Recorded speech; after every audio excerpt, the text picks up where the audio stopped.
All right, I'm back. Sorry about that. Had to do a quick reset there. Good afternoon. Welcome back to the afternoon experiment. My name is Emanuel Livingston. I'm with you until probably around 5 o'clock, and I'm gonna try to real quick keep up with all the hellos as they come in. Robert Willis, what's up? Good afternoon. Thank you for joining. Thank you for coming back. I appreciate you. Again, 513-717-5464. That's the number to get on board. Tessie, good afternoon. Thank you for checking in. Thank you for coming back. I think I got everything kind of fixed up. Not 100% sure. LaDonna in the house. She's representing Price Hill. Good afternoon, LaDonna. Good afternoon. Thank you for checking in, and thank you for coming back.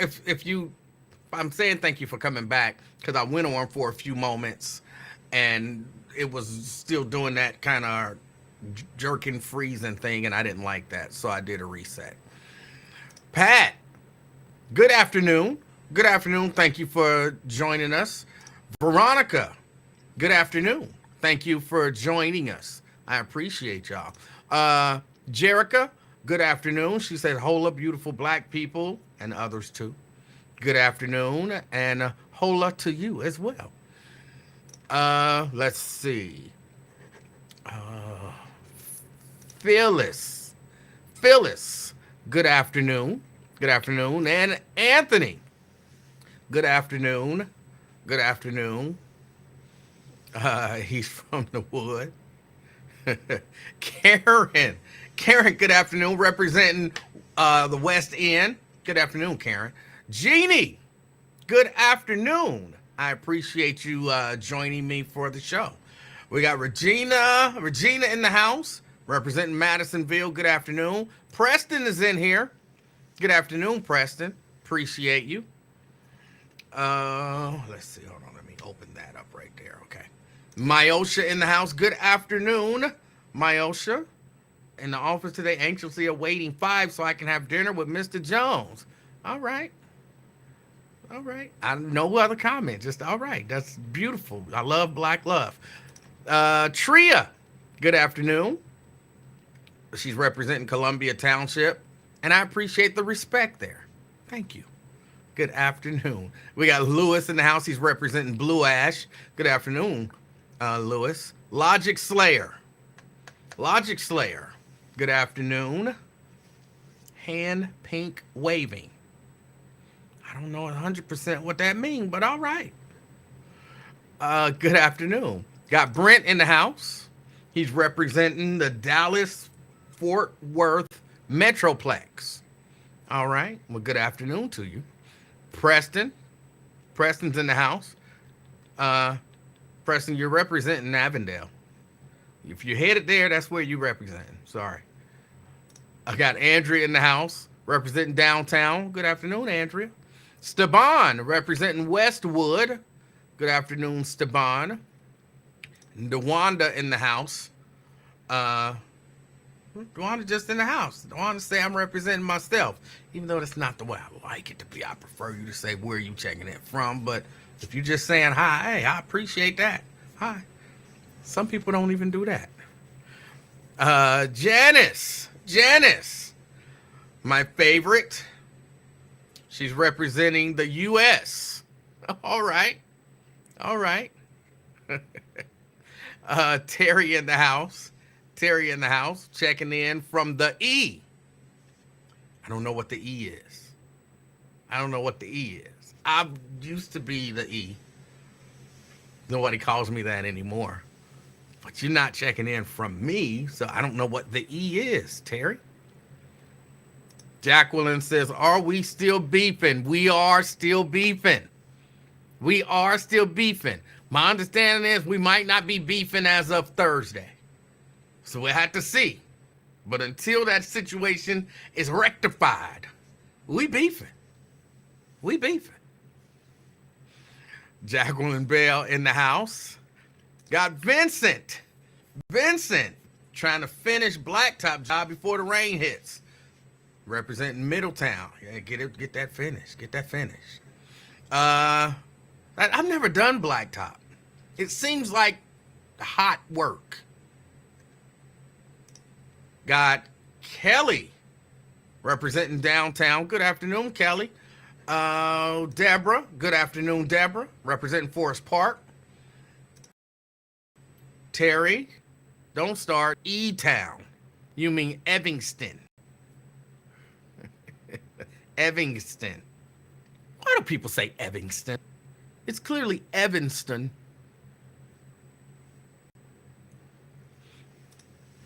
Got Jason. Jason representing the fair. Representing the fair. Fairfield, that is. All right. Rick. Good afternoon, Rick. He's representing Korang. That's Jacqueline mocking me. She know what she did. I don't even have to tell y'all. If y'all knew what she did to me, y'all would be furious with me. Furious. He's in Middletown. Vincent is. Let me see. I think that's it. Pamela. I see you, Pamela. Good afternoon. She's representing North Avondale. All right. And, Diane got in there representing Covington. And Bonita representing Roselawn. All right. Well, people, welcome to the show. The good news is that I got some rest. I hate when people say "is" twice. The good news is that I got some rest. I hate the double "is," and I almost did it. The good news is that I got some rest. The not so good news is I got a lot of rest. I didn't read that daggone commission report. I went outside, put my wood in, got through about half of the wood, got tired, went in. Yesterday was Monday, right? Yeah, start watching wrestling and kind of flipping between that and the game. Fell asleep. So I didn't get a chance to really do the reading. I don't have anything to talk about. I don't know what's going on. I didn't get a chance to listen to Lincoln's show today. I only got a chance to listen to a little bit of Wyatt today. So I don't know what the topics of the day are.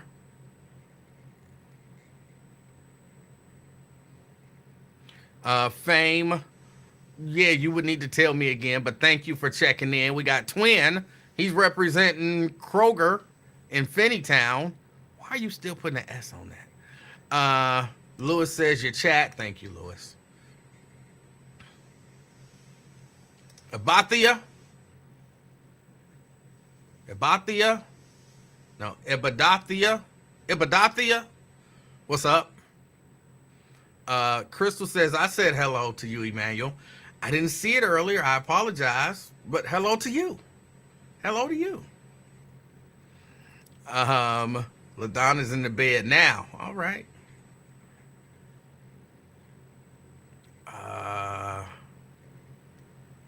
Let me see.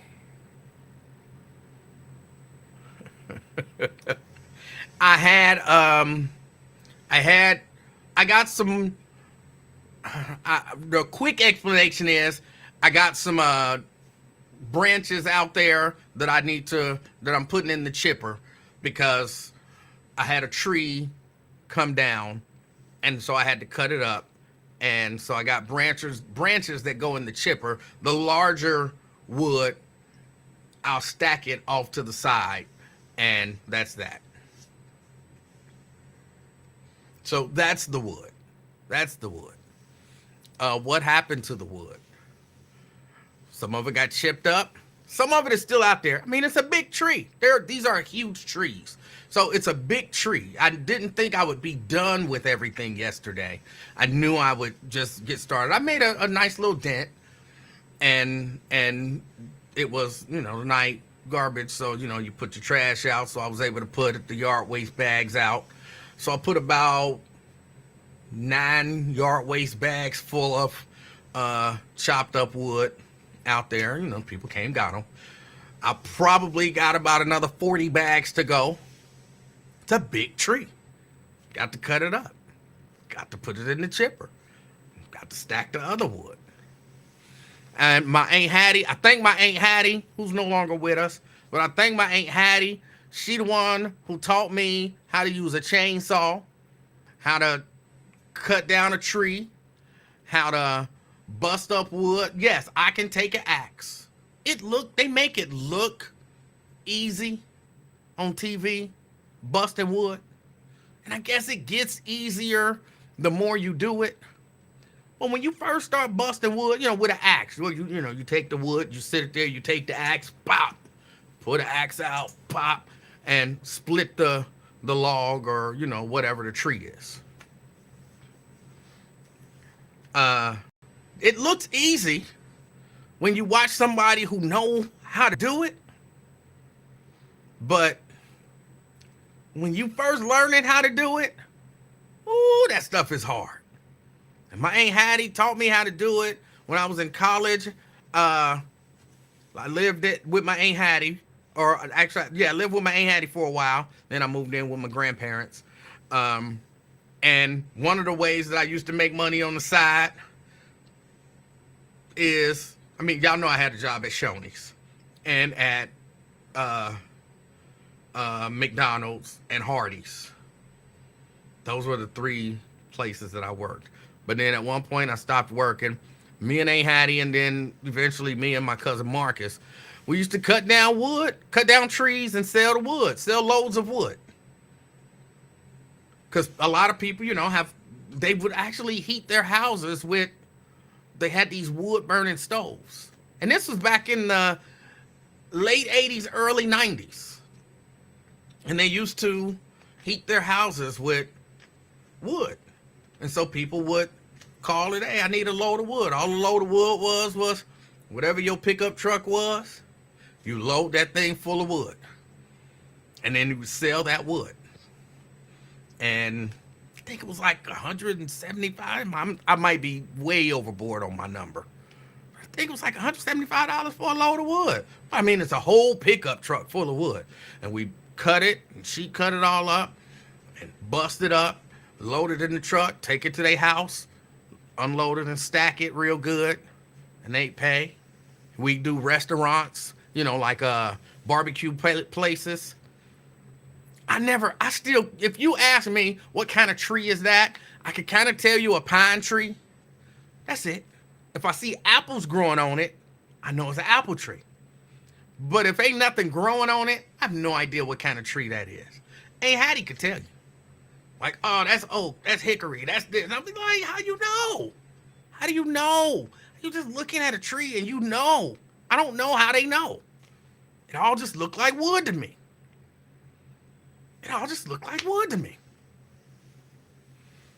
But yeah, busted, and she taught me how to do all of that. And so I say all of that to say I got these trees back here. So when trees fall down, instead of paying somebody $700, $800, $900 to come and, cut the tree down and get rid of it, I do it myself. I got a couple chainsaws in there. I got an axe or 2, and I just get out there, cut the branches off, the small branches that'll fit in the chipper. I don't have like some big industrial chipper. I got one that I got from Harbor Freight. Predator, I think is the brand. I got one that I got from Harbor Freight, and I think it take branches up to 3 inches in diameter. Put them branches in there, you chew them up, spit them out, I dump them in the bag, and that be that. And then the big pieces, I cut them. If they too big, I get out there and bust them. I'm not that good with splitting wood like I used to be. My mother-in-law says, hey, they sell them things where you can put the wood in there and then the little thing come through and split it. I'm like, that's cheating. That's cheating. Give me an axe. Give me a good sharp axe. And probably after about 20 minutes, I get back into the hang of it. Well, no, 20 minutes. After about 5, 7 logs, which is usually more than 20 minutes, I get back into the hang of it. And I can usually split it depending on how big it is. If it's a small piece, sometimes I can get it with one hit, usually 2. And if it's a huge piece, 3, 4 hits, I can split it.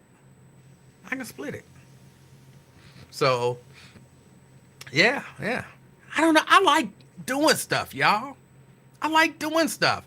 Now, in all honesty, if I were a much more wealthy man, I'd probably just call somebody over and pay them. For these trees, I'm thinking it'd probably be about $1,200. If I were a much wealthier man, hey, Ned's Tree Service, I need this tree cut down and taken off my property. And they come out and cut it down, and I give them $1,200 and it'd be over. But I kind of like doing it. It get tiring, and of course I spread it over days, even weeks. Ain't got no, need to have it gone today. But how did I get there? Somebody was at what happened to the wood. So some of the wood is gone, some of the wood is still out there. Anthony says, yeah, do that damn scooter. I'm pulling that off. I'm pulling the engine off to rebuild it. Not next week. Week after next. I got all the parts. I haven't ordered the parts, but I know I have them in my cart at the place where I'm getting all of the parts. So that'll be done. Then I'm gonna strip the rest of it now and repaint it though. But that won't take too long. So, why are you worried about my scooter? You doing yard work this weekend? See, I got the little baby this weekend. So it all depends. Now the little baby will be gone for the summer.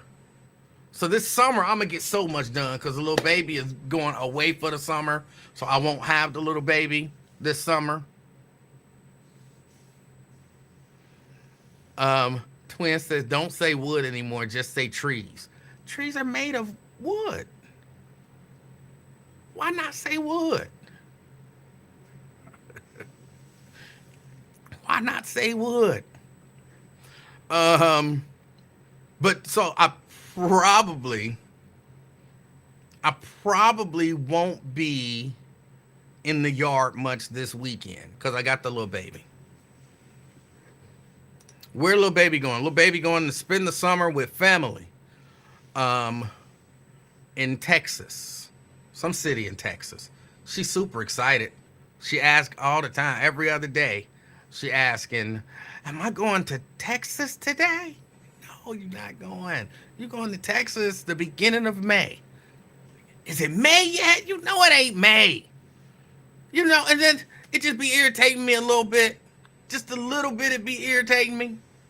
Because she know it ain't May. She know what the date is. Like, she can look at the calendar and see what the date. Well, okay, realistically, she looks at her phone and she sees the date.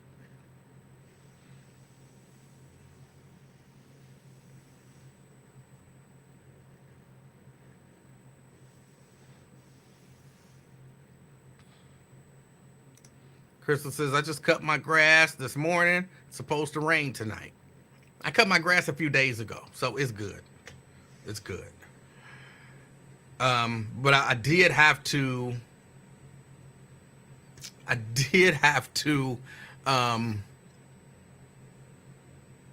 clean out because I left gas in both the chipper and the lawnmower and of course my blower.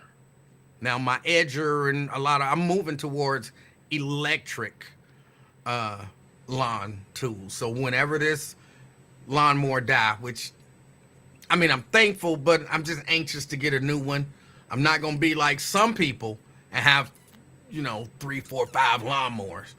So I'm anxious to get a new lawnmower. But this lawnmower is probably going to last me for another 10 years. It's probably going to last me for another 10 years. But yeah, so I had to get rid of all of the old gas and put new gas in and clean out the, what is it called? The little thing underneath that get all gummed up. I don't know what it's called. I can't think of it. But I had to get in there and clean it up. I know how to do it. I know how to get in there, take it off, clean everything out, and put some new gas in it. So I had to do that yesterday as well when I got off there. Y'all understand? I'll be putting in work. Hold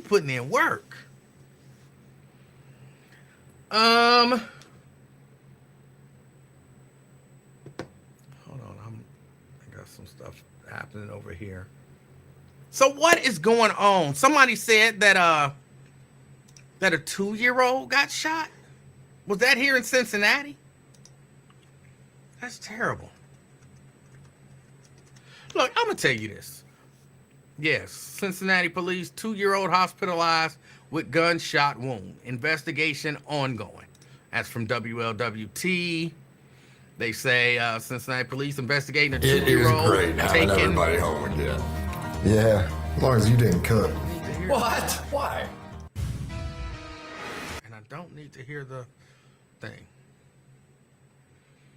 2-year-old taken to the hospital with a gunshot wound. Police believe the incident happened on Straight Street near the University of Cincinnati's campus. 2-year-old was dropped off at Good Samaritan Hospital at 1 p.m.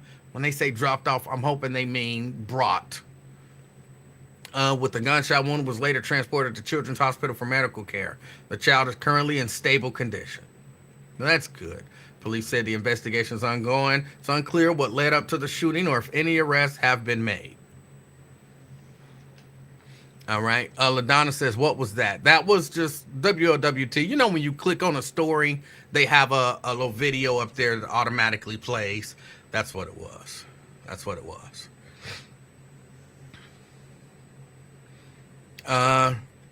Valerie says, homeless on the church steps downtown. Yeah, I think I heard Wyatt saying something about it. Okay. I mean, I'm sure when I go down there, it looks bad. It seems bad, but what do you do? You know, I mean, and it goes to kind of this whole thing with the Supreme Court trying to determine if these cities and whatnot can impose fines on people basically for being homeless. And I don't know. What do y'all think about that? What do y'all think about it? Because this is not just a show where I do all of the talking. This is a show where we think and try to think these things through. What do y'all think about that? Do y'all think that, take that church downtown, which my understanding is, there was a time when they would open up the doors and let the homeless people come in, use the bathroom, do all of that kind of stuff for a certain amount of time throughout the day. I don't know if they do that anymore. But when you go down there, it is an uncomfortable place to be around. Because you don't really know what to expect. Because, look, some homeless people are just homeless people. Some homeless people, they seem to have some mental issues. And that might be a part of why they're homeless. But I don't know what you do. What do? You can just arrest them. You homeless. That's illegal. You go to jail. I don't know if that's right. But I understand you can't just let them be there boning on the steps out in public. You can't just have that happening. So, what do you do? And I know that sounds crazy. Because, I've heard reports I've heard people say that they saw, homeless people boning. Like you in public boning. But if you are, look, we all as people, I like to think, crave love, attention, physical contact. When you meet somebody and you have a connection with them, you know what I'm saying? You want to have a deeper, more intimate connection. If you don't have a home, that don't mean that you don't still have desires. I'm not making excuses. I'm just being real. You think homeless men get erections? Homeless women get moist? You know what I'm saying? What they supposed to do? Not on the steps out in public, but you got to imagine some stuff is going on somewhere in the woods, maybe. I don't know. It's a problem. Granted, it is a problem. I think that really the only solution is housing. Housing. But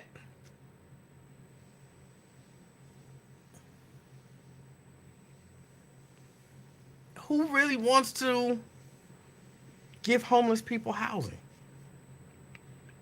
They'd rather send $95 billion overseas.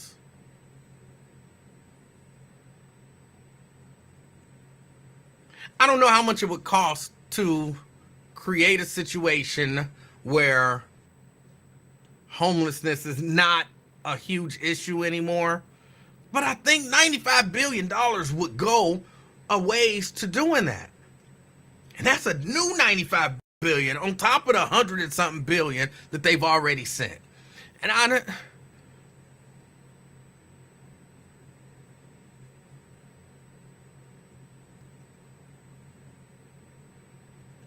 think we can handle homelessness, but that's only if we care about it. And a lot of people do what I tend to do. I'm not gonna lie, I do this. I ignore them. I ignore it. I'm driving by and it makes me uncomfortable, and I see that big group of homeless people over there in front of the church, and I just don't look in that direction, and I just keep driving. Out of sight, out of mind. But how can you ignore it, man? You say you got homeless people living behind your house. Again, they don't bother me. It's like camping. They're camping. Who don't like camping? In my mind, that's how I have to kind of justify it, because I do what I think most people do. I just ignore it. I think I ignore it partially because I've been burned by homeless people. I've been burned by homeless people. I've had my kindness taken advantage of trying to help homeless people. Not all homeless people are the same. I get it. But once you've been burned a couple of times, you like, look, I tried to help some homeless people a few times, and every time I was taken advantage of. Taken advantage of, kind of past the point where I wanted to help. And you like, I'm trying to help you, and you steady trying to get more out of me. Like, you see me as a mark. You taking my kindness as a weakness. I've been there. So now I'm like, y'all on y'all own. And I do like most people do. I just ignore them. Now, there are people who get mad and, want to fine them, want to arrest them, want to, whatever. I'm not that hard-hearted.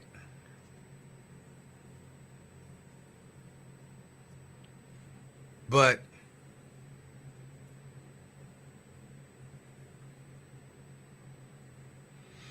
I don't know. It's not like as a country, we don't have resources. And look, when people talk about the debt and the deficit and all of that kind of stuff, y'all can run up the debt and the deficit for all other kind of stuff. Talking about cities counties, states, and the nation, we can run up deficit after deficit after deficit. Ain't nobody worried about it. Ain't nobody worried about it. Except for when it come to, hey, your people need some help. Well, we don't really have the money for that. You say Israel needs some help. Hey, how much they need? Ukraine needs some help. How much do they need? This country needs some. How much do they need? We got money to give to everybody. What about the deficit?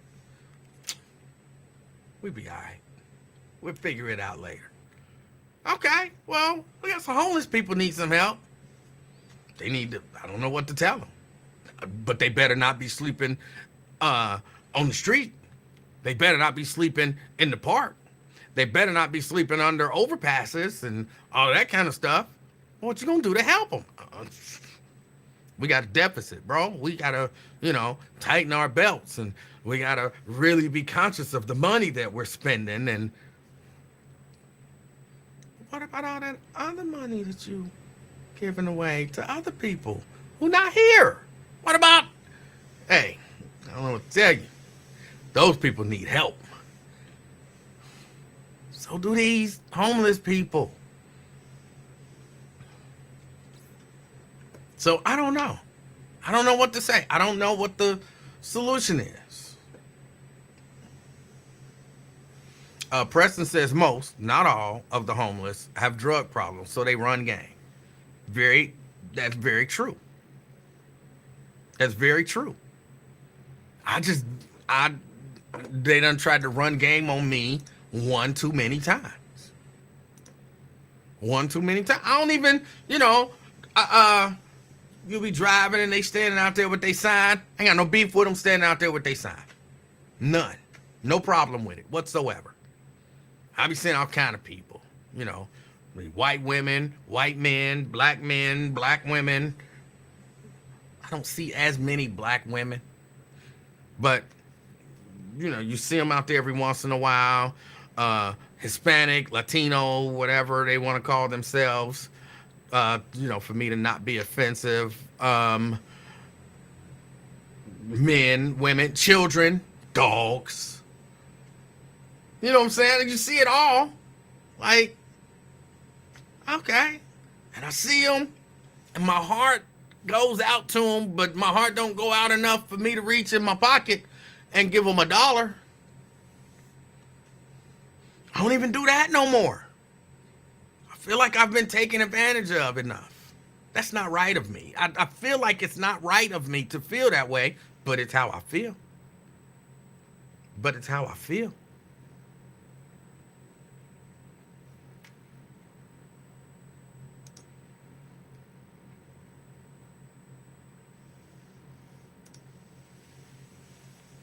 Jacqueline says a lot of homeless also would prefer not to be homeless, and there's a lot of people with mental illness homeless. Yes, I agree. I agree.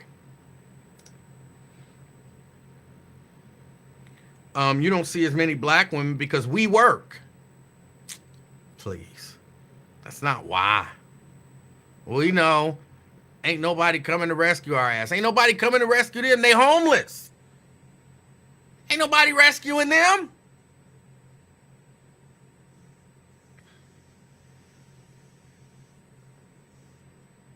Lonzo says, don't forget, they be having sex and using the bathroom in public. Well, yeah, but they got to use the bathroom. You can't not do that. And if you don't have a home and, places won't let you in you try going to a place looking homeless. Try walking into a place looking, kind of dirty. I say looking homeless. You know what I mean.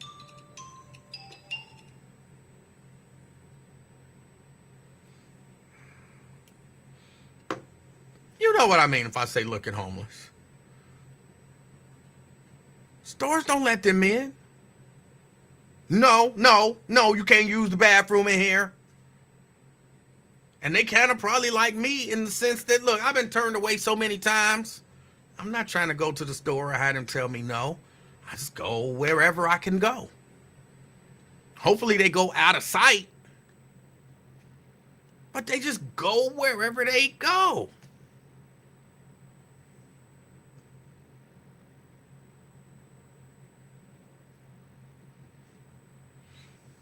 The sex piece, look, I understand, as a person with a high sex drive, I understand the desire to have sex.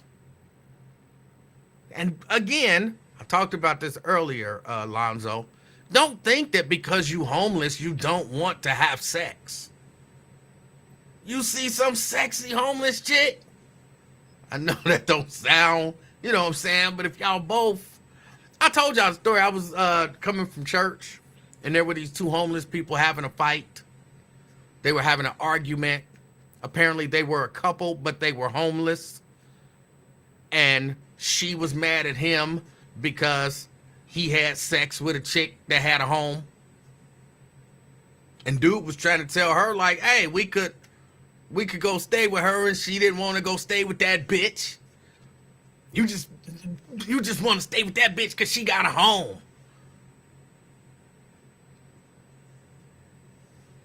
This was the for real argument. They was out in the street. Where else are they gonna argue they homeless? I was at a stoplight, and they was at the stoplight, and so I heard a significant portion of the argument. She was mad because he cheated on her with a bitch with a home. And he was like, I'm trying to do this for us. Jason, I promise you, this is a full-fledged argument. They were loud. It's a full-fledged argument that they had.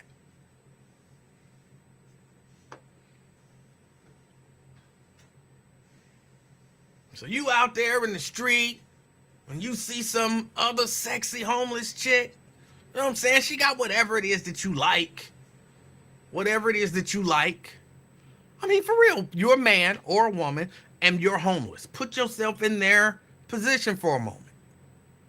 You still got desires, and you see this sexy dude or this sexy chick that got whatever it is that you like. You like broad shoulders, he got broad shoulders. You like a nice ass, she got a nice ass. You like long legs, she got long legs. You like big titties, she got big titties. You know what I'm saying? Whatever it is that you like, she got.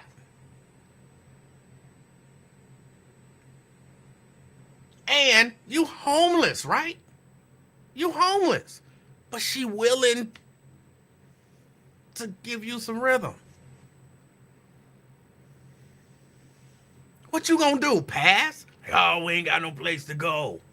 No, you still have a sex drive. You still have a sex drive. You're just always supposed to say no because I don't have a place for us to go. No. I would imagine, once you get used to, and this is going to sound harsh, and I'm not trying to be funny or anything, but I would imagine once you get used to, eating out the trash, using the bathroom in public, maybe even in full view of everybody, living your whole life out in public, sex ain't nothing.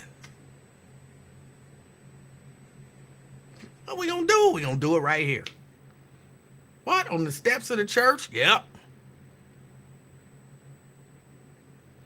We look at it like, oh, that's so gross. Oh, they shouldn't be doing that in front of us. Oh, that's horrible. Do something about it. But they don't have a home to go to do it. Oh, go in the alley. I think I saw somebody say, go in the alley and use the bathroom. Go in the alley and do this. Go in the alley and do that.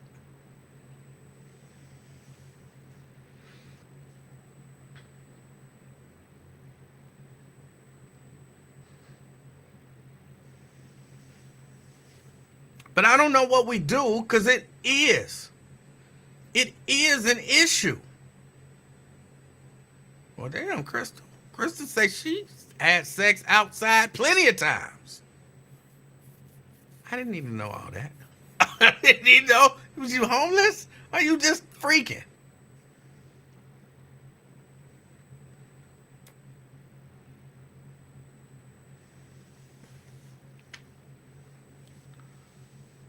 But we got an issue. Homelessness is an issue that as a country and me as a person, I just turn my head and look the other way. You know how I always be telling y'all, some people are built to do some things and other people are built to do other things. And I try not to criticize people who, this is your issue. So I try not to criticize people for being concerned about their issue. Remember, I used the example, if you are concerned about kidney disease, and so you go start the National Kidney Foundation, but I'm concerned about AIDS. I'm not mad at you for being concerned about kidneys. Don't be mad at me for being concerned about AIDS. And if you're like a homeless advocate, I'm not built to be a homeless advocate. Even though I guess technically I'm advocating for something to be done for the homeless, but I'm not built to do that. I wouldn't get mad at somebody who is. It's not my thing. It's not my thing. And I mean, I hear people be mad about people, doing what they do because they think that what they do or what they want to see is more important than what this person wants. But this person is following their passion. Follow yours. Don't hate. People don't really think that they're hating. People don't really think that they're hating. But you really are. Why did this person go here, but they didn't go there? You hating. They went there because that's where they wanted to go and they were passionate about it. If you think that that needs more attention, you bring more attention to that. Maybe that's what you should be passionate about. You go there. Well, that's not what I do. And then don't complain about what he do or what she do or what they do. I know Janice, don't complain about what he does and what she does and what they do. Janice gonna give me a hard time. You said you worry about what he do. I don't need you to add the S. Okay, Janice, I feel you all in my head. I feel it.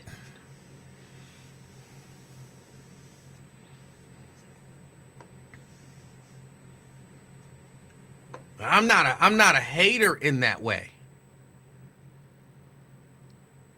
But yeah, now homelessness is not my passion. But it does hurt my heart to see homeless people. It does hurt my heart to see homeless people in the situations that they're in. And know that as a nation, we have the resources. We just don't think that those people are important enough to allocate those resources to. I don't know that I mean, it is what it is, but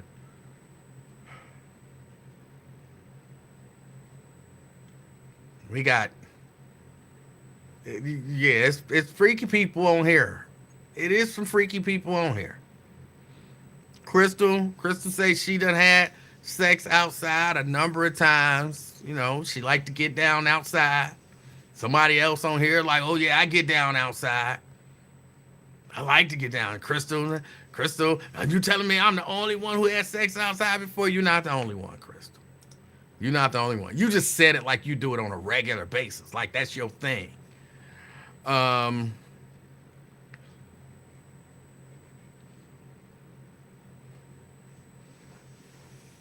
not mad at you, Crystal. I understand what you're saying. But I would imagine when you did it outside, it wasn't like a crowd of people watching. You know what I'm saying? Like, can you imagine? I know y'all done been down there at the church. I can't even think of the name of the Catholic church, but it's on Liberty. And you see the crowd to be down there almost 24 hours a day and to have sex on the stairs. Like, no, it ain't no, when you did it, y'all probably got in a position where, it was just y'all or maybe a few of y'all. People do freaky stuff. The 6 of y'all got together and did it in the woods or whatever.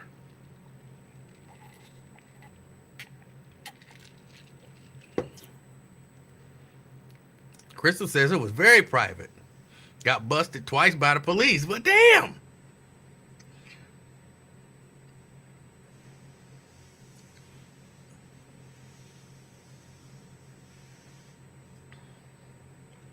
It wasn't that private if you getting busted by the police.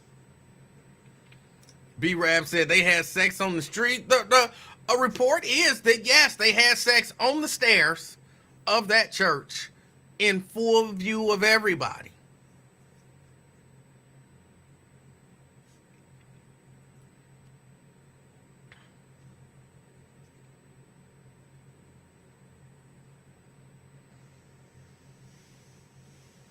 That's, somebody said, I'm not stating it as a fact. I'm saying that, it's what I've heard.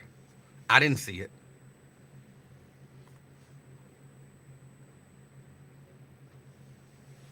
But the bottom line is, people, they need help. They need help. And people don't want to help them.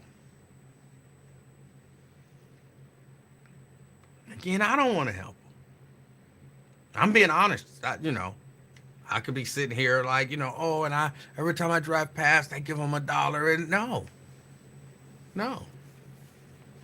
I don't. I'm not proud of it. Like, fuck them, I don't get him no motherfucking money. Fuck them. No, I'm not like that.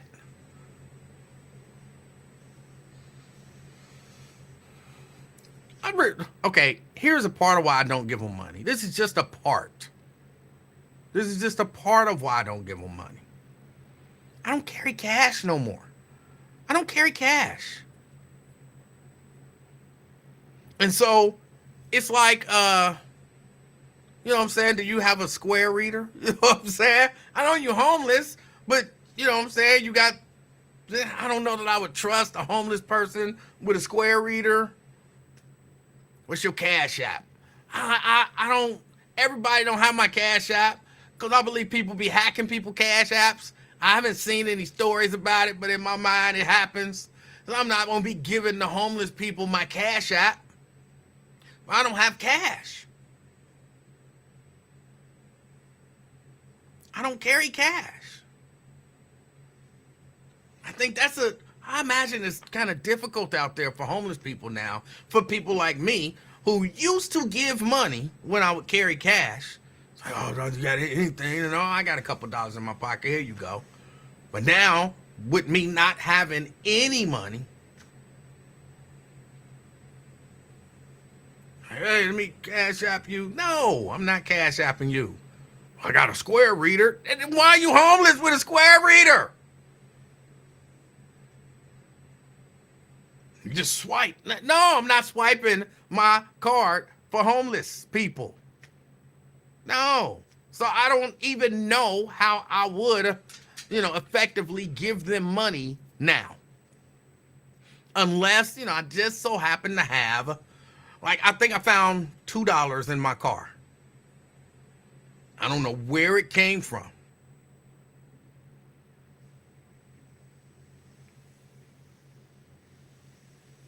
I think I had $2 in my car.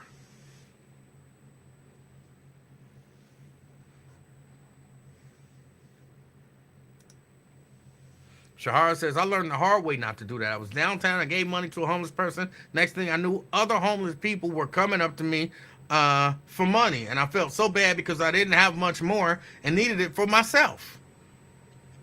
It was so awkward and uncomfortable, but kind of funny. It could have been a skit on a show.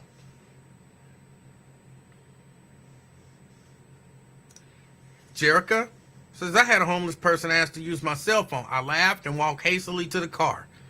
Feet don't fail me now.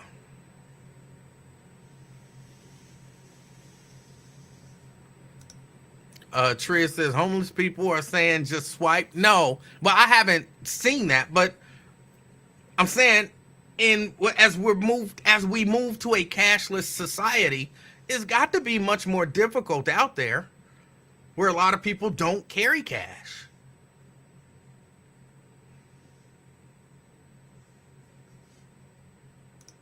B-Rab says, you should keep cash on hand. You never know when you might be in a pinch. But I don't. I don't keep cash on hand.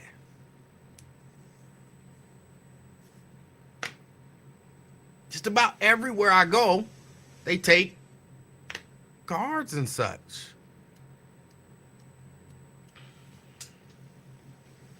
So,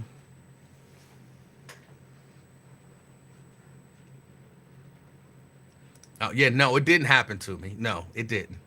But I'm saying that's what I would imagine. Like, hey, you know, you got some. Like, nah, bro, I'm sorry, I don't carry cash. Oh, that's all right, bro. I got this Square thing. You could just swipe, and I'll be like, what? You got a Square? You know what I'm saying? That's what I would be thinking.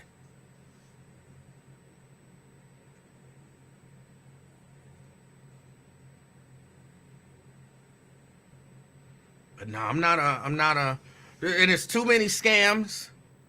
I can't tell you how many times I've been somewhere and somebody told me, and I don't know if they still doing this because it's been a minute. It's been probably about 2 years since somebody tried to work this scam on me.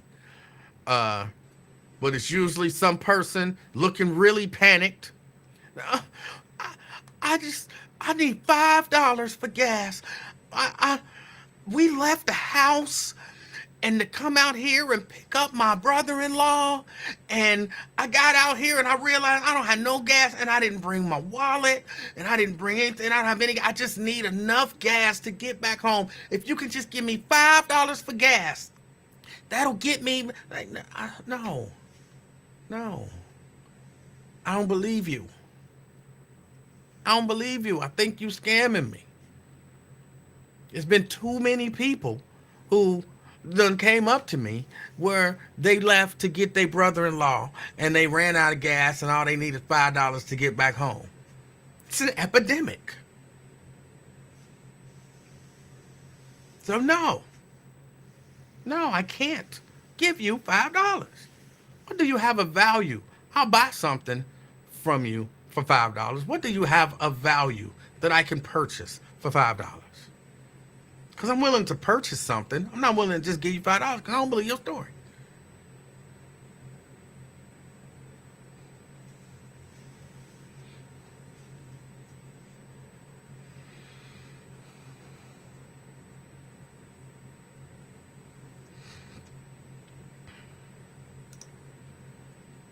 Yeah, I didn't have enough money to pay for my grocery scam. Yeah, it's always that. Now, look, I don't mind doing things for people. I was at a gas station. I'm hesitant to tell this story because I didn't do it to tell the story, but it just kind of came up. I was at a gas station, and there was a lady who was getting gas, and I could kind of tell, you know what I'm saying? She wasn't asking nobody for nothing, but she was going through, and I remember being there as a younger person, and like, oh, my gas is on E. I'm not going to make it home. What I got? Oh, I got $3.87. Can I get $3.87 on pump 3?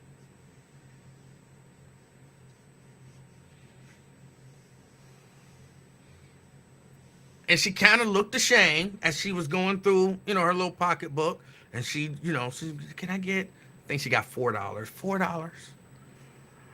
And dude put $4 in. And I was in the line behind her. And she said it low. And of course, he tried to shame. I don't think he was trying to shame her. He just said it louder. Like, okay, did you say $4 on pump 3? And she was like, yeah, $4 on pump 3. And he was like, all right. And she went out and started pumping her gas, and I was getting gas. So I just got up and I said, can you cancel that $4 on 3 and make it $24 on 3? And he was like, are you sure? And I was like, yeah. And, boom, paid it.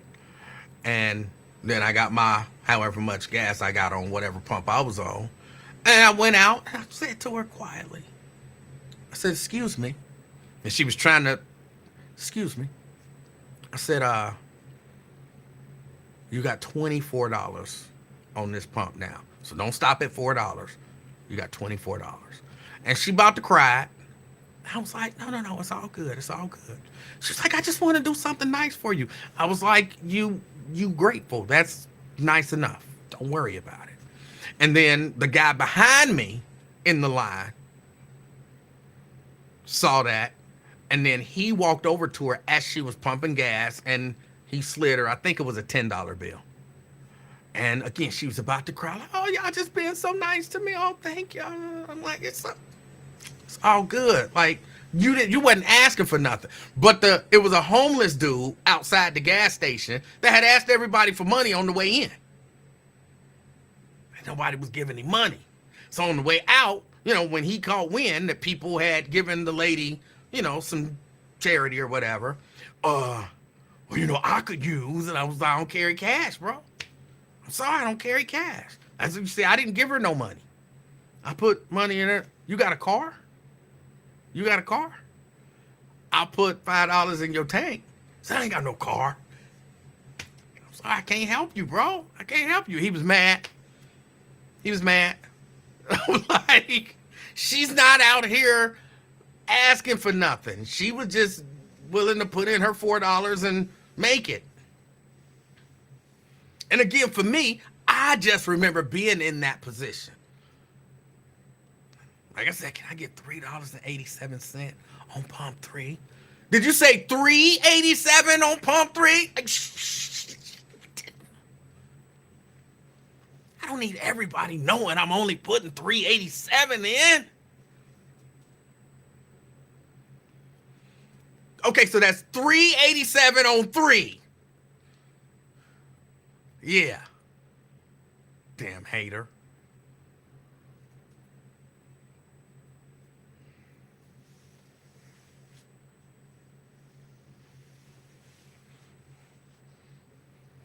So yeah, I didn't mind helping the lady out, but I'm not a big homeless guy. Help the homeless. Give them some money. I be getting irritated when I'm there and, the light turned green and you've been sitting there through the whole red light, and now you pulling up, we getting off the highway, and you stopping with your hand out, here, I got this $1. Here, I got this $1. Drive, drive. You could have stuck that $1 out for the 4 minutes we was sitting at this drive.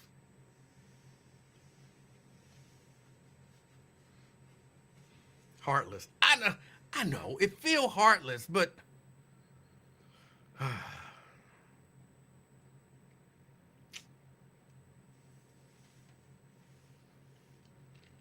but I'm not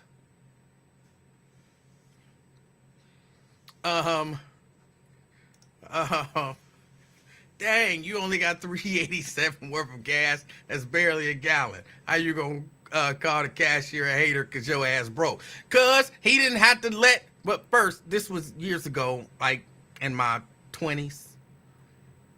But even if it happened now, he ain't got to let everybody know that I only got $3.87. I'm whispering. You hear me whispering. $3.87 on pump 3. What? $3.87. Here, pump 3. And you got to count it. $3.87 on 3.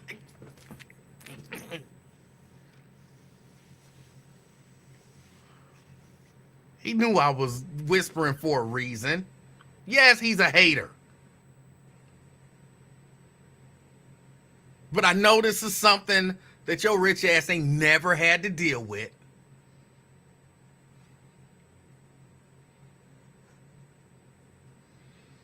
Fame say 387 30 years ago was where did it go? 387 30 years ago was 2 gallons though. It probably was. But still, you know.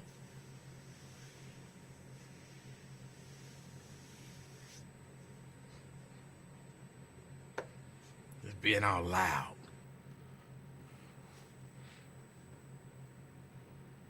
I wouldn't want to embarrass nobody because they was broke with your rich ass.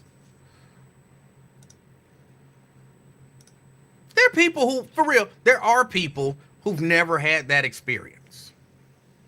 There are people who, and not, you know, no hate towards you, my Osha. There are people who've never had that experience, and that's good. That's good. But some of us have. Some of us been riding on E, wondering how much, when is it gonna shut? Do we have enough to make it? Yes, scrounging around and trying to find some change.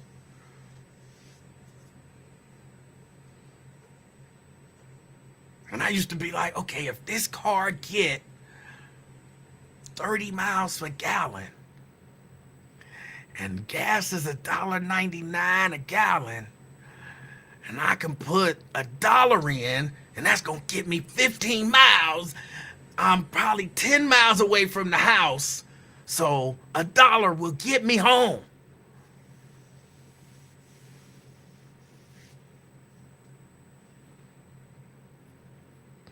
And yeah, I'm like, can I get one? And for me, once you get to a certain point where you done been embarrassed enough times, you ain't even embarrassed about it no more. Like, can I get $1.12 on pump 4? What? $1.12 on pump 4. Yeah, I'm the one saying it loud. You're not going to embarrass me. Here, take this money. 112 on 4.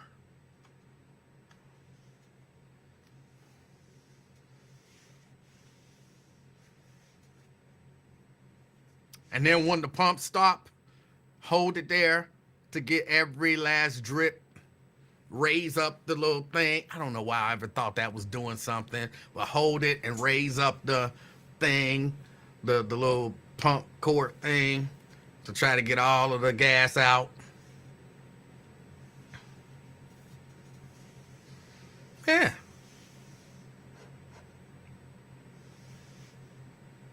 I did it. I sure did.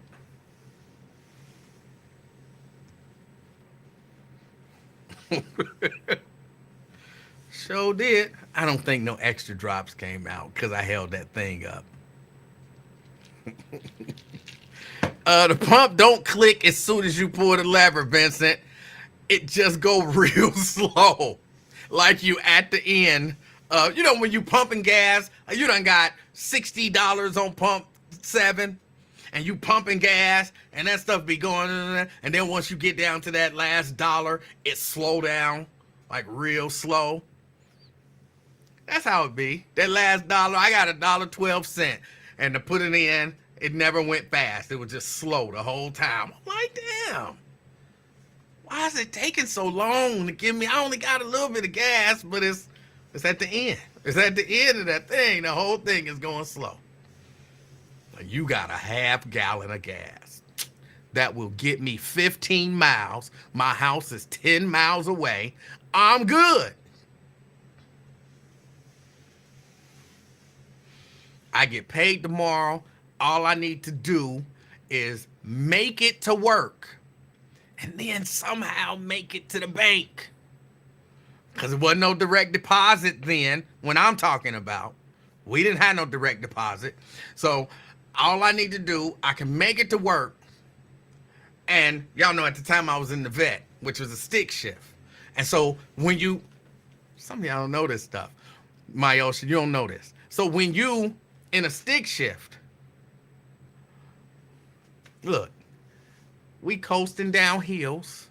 You know what I'm saying? Everything. We doing all of that. We, you know what I'm saying, keeping it, driving under the speed limit. We coasting down hills. We taking curves real fast because that builds up some momentum as you go, so there's less gas. We doing all that. Key. Hey, what's going on, Emanuel? How are you? I need your help, man. Oh, I need you. I got you, Key. What you need? Okay, I need you to come pick me up from UDF and give me $5. Yeah, So I put in my tank, man. I need you, Emanuel. I ain't got you on that. You ain't got me. I ain't got you on that. Oh, you know the struggle, though. I do. I know. You only had 387. Come on now. The struggle. Look, again, oh man, I thought had we like better. $1 and a few pennies and put it in. Right, so but that you was know. Back in the day, you know. Come on, pick me up for UDF. It might not say UDF outside on the building, though. You know they done changed the name on some of them. They have changed the name on them. I know. Key? Huh? How are you doing? I'm doing good. How are you? I'm doing good. You know I hey, heard everybody. you on, Hey, Tria. You know I heard you on Wyatt earlier. Yeah, hey, B-Rad. But I already told you that on your show first, so don't give me no trouble. You told me what? That I say you kind of favor Richard Child. So I told you that already. I'm not sure that that's who you said. You said one of them gay I dudes. did. I told you first. You said one of them gay dudes. I didn't like Huh? You Come on now. You said hey, everybody in the chat, that refresh his memory. Didn't I say Richard Child? And everybody was like, no, he looks more like I forgot who they said you look said like. I favorite one of them gay dudes. I don't remember which. Well, I don't know if he's gay or not. Gay. I don't. You know what I'm saying? You can do. I don't know if he's gay or not. Hey, Kimberly. Hey, Phyllis. Hey, LaDonna. Hey, Jeannie. Hey, Christopher Wright. Hey, went early. Talking about. I don't know if he gay or not or whatever. I just said you favor him. What they got to do with anything? Emanuel. That wasn't what I was talking about, though. Hey, Cindy Hill. What? What was you talking about? I heard you holding. You heard me doing what? I heard that you holding. I'm holding? Yeah. Hey, Preston, what's that mean? You know, like you holding. You I don't know. Stacked. I don't know that slang word. You say what now? You stacked and packed and all that stuff. Yeah, but you said you don't like that. You said you like your women slim. No, I'm just saying, I heard that, and I was like, what, really? Key, because I'm going to be honest with you. In my mind, this ain't going to be good to say. In my mind, you just a cool chick. Like, I know. Remember I told you we like homies. That's what it feel like when me and you talk, don't it? But I heard Wyatt say, like, damn, bruh. Like, damn. I was like, what? Wyatt was just putting on for you. Nah, you was agreeing with him. Like, yeah, if I show. I ain't say nothing. I ain't say nothing. I say, now you really going to have him on Emanuel channel acting crazy. But no, I don't know. I never imagined. Hey, B-Red. Hey, Jason. And you. You said what now? I said I never imagined. And as a single, I don't understand if you holding like that. You know, why you single? You. Emanuel, why your voice changed like that? Get on with yourself. You got dudes like, yo, baby. Yeah. Let's rap a taste, you know. Yeah, Emanuel, I'm going to hurt you. Get it together. Come on. All right. I'm just saying, I heard, and I was like, in my mind, see. Why just putting on for you? I be thinking like those kind of shy chicks and stuff like that is usually, you know what I'm saying, kind of homely, you know. But why I say no? Chelsea, I'm the 2 leader. Slim at the top, thick at the bottom. So you gonna make me? You gonna make my man come out of the woodwork? They already coming out the woodwork. All of them in here except for CK. They done came out the woodwork already. You done talk. See, you done perked their ears up, Emmanuel. And you for real? Hold on. And you for real not looking for a man? See, I ain't say all that. Okay. But these people in this chat is a hot mess. We already done discussed that. Chris is real right. I don't know what's up with him. Wyatt was just putting on because he wanted to see the comments go up. Wyatt a hot mess.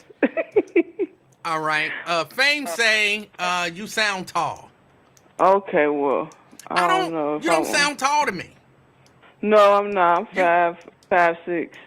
I was about to say you sound about average size. I mean height, wise. Yeah, my ocean. And you sound like a brown skinned girl. People say I'm dark skinned, but I don't know. I'm in between the dark skin and brown. I'm about your complexion. Brown skin, yeah. You sound right, like but a brown skin girl. Right. Okay. And I got dimples. And you sound in my like cheeks, you in my face. You sound like you got natural hair. I wear a lot of braid styles. See, there you go.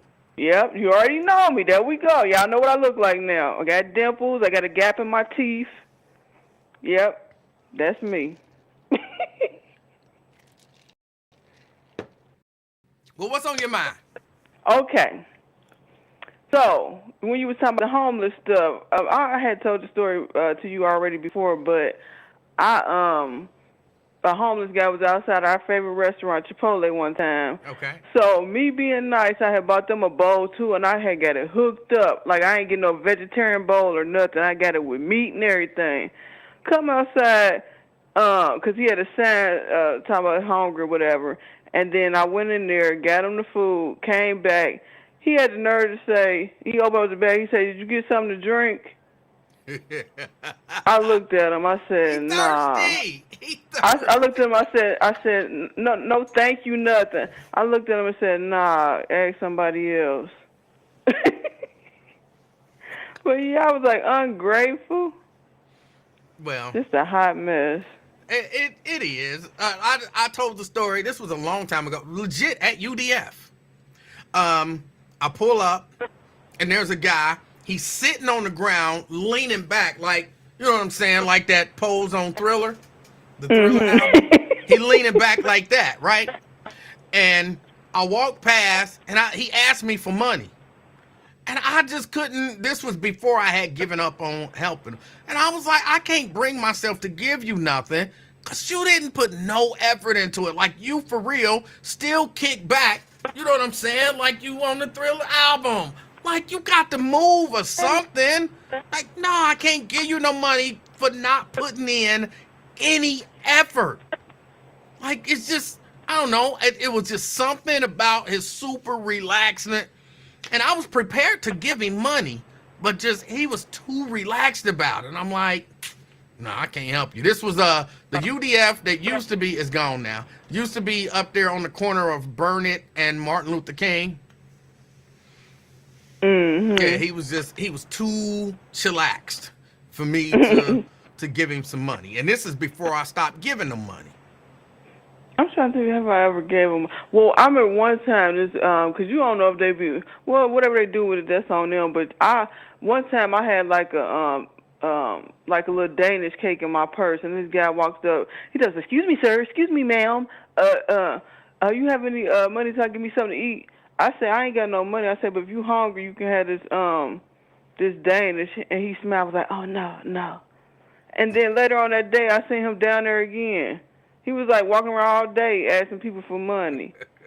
And them people, you be like from 5 a.m. in the morning, from 3 in the afternoon, you could have been at a job. Well, that is a job. Look, I see. That's what I'm saying.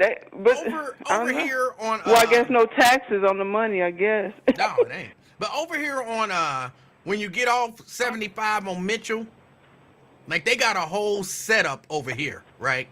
Is homeless people over there too? I haven't been over that way in a long time. You tell me with the Krogers and all that? It's no ass on Kroger. It's Kroger. Yes, it is. It's the S on Kroger. That's like But- you say. What you say?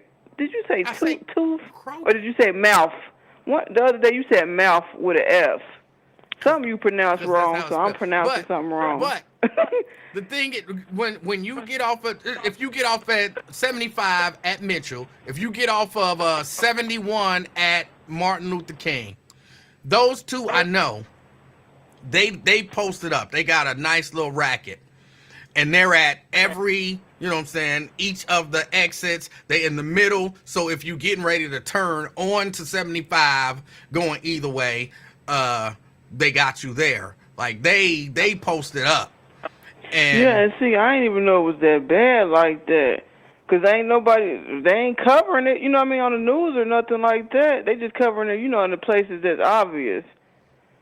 But yeah, that's no, crazy. they posted up, and I think I see every time I drive by that way and get off, I see 2-3 cars giving them, and even if they only giving them $1 a piece, if they making, you know, $1-2 at every light where people stop, that's a lot of money. What you think about standing out there? Well, I mean, it's easy work if you can get it. Now I did see, and I know y'all be thinking I make this stuff up. I was up at, I was going to take my car to the Honda dealer at, what is that, Spring Grove in Mitchell?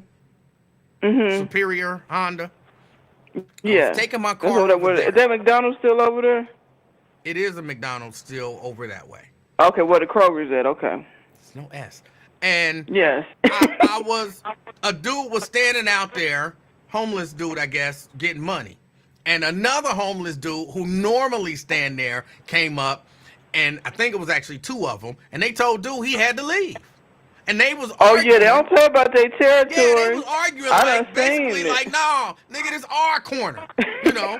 And they was all white, but they was saying the N-word, like, no, nigga, this our corner. And he like, I'm just standing out here trying to get money. And that's when the other dude came up, and they was pushing him, and I thought he was gonna get hit, because they was pushing him into the street, and they fussing, like, nigga, you got to get out of here. And he like, I'm just trying to, and I was like, competition is fierce know out Ghost here Dog was still in over these there. streets.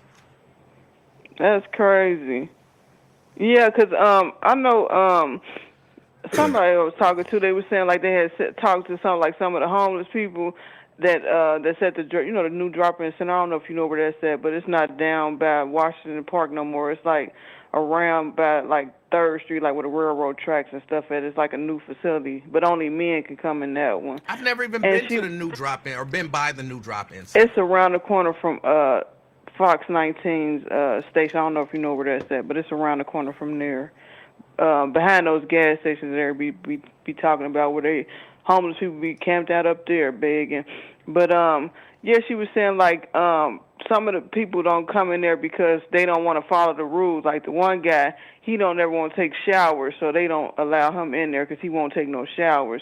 And then other ones like you can't be in there all day. You got to go out like you trying to get a job or trying to better yourself to get up out of there. So a lot of them don't want to follow what these like I guess facilities that house homeless people, they don't want to follow their rules. So Yeah. But nah, we can do more about homelessness as a nation. We just choose not to. yeah, and like you said, I didn't know they would be like posted up all over all these different places. I thought it was only in certain spots. But like you said, you got some right in your backyard chilling. But you ain't offering them no Girl Scout cookies or nothing. You say whatever. Nah, they cool. You know, they camping. They camping. Do they be over there barbecuing? No. It's hot. It's getting warm. They ain't barbecuing over there? No, I believe they go down the street and beg. Oh, okay. Yeah. So they know where the spot to go where they can get money every day. Probably. And be staying over there where you stay at rent free. Yeah. But they not in my yard, so. But I know the other day when somebody was knocking on your window down there, you thought it was them. But it was Miss Livingston. I was pretty sure that was Mrs. Livingston right out the gate. It was either Mrs. Livingston or the neighbor. And if it was the neighbor, that meant something was wrong. And so, I'm going to go help the neighbor. Oh, okay. All righty. Well, all right, man. I'm going to go ahead and get off here so somebody else can call in. But I don't know if she still be on your page. That lady, Mary Myers, that used to be on here all the time. Where's she at? I don't see her commenting no more. I don't know that she necessarily watches the show anymore. Oh, okay. I was just wondering because I know I used to see her comment on you on Wire's page, and I hadn't seen her comment in a while, so I didn't know if she was busy or the time y'all come on she can't catch y'all or what. Just wondering. I haven't seen her comment either. Okay. All righty. All right, everybody enjoy the rest of their day. Hey, man, what you got planned for the rest of the day? What do I have planned for the rest of the day? I was supposed to have a rehearsal, but it just got canceled. So I don't it's really supposed to rain later. Oh, okay. They said it's supposed to rain later, so we'll see. I might go ahead and make one or two of these shirts, either the Adidas Jordan shirt or the Isley Brothers shirt. You got an Isley Brothers? I missed that. Let me see it. Okay, Christian Wood, right? Actually, it does happen to still be. Tell her I asked about her.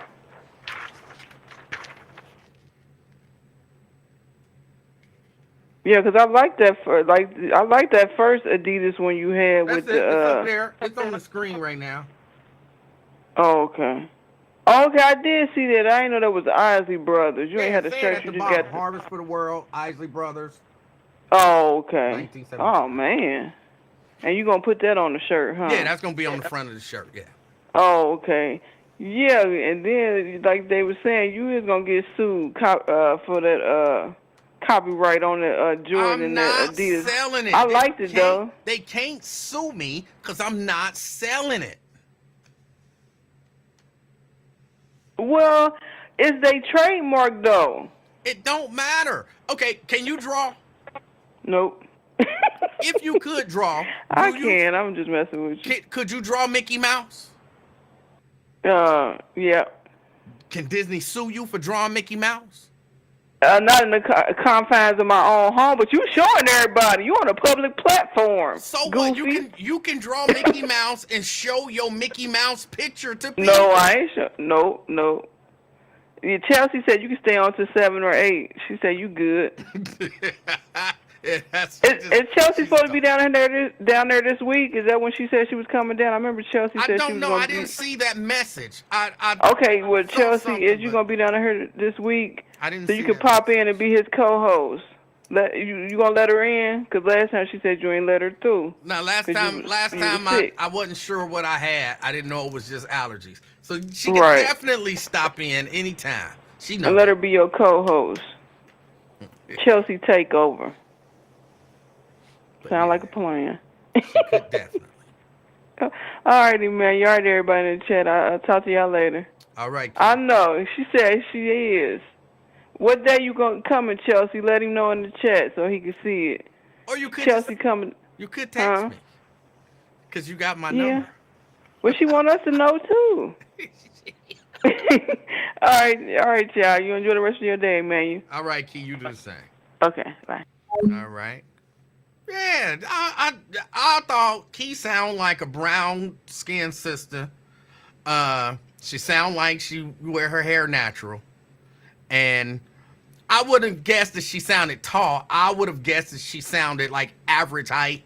So I would have said like, 5'7" to 5'9". And I was right.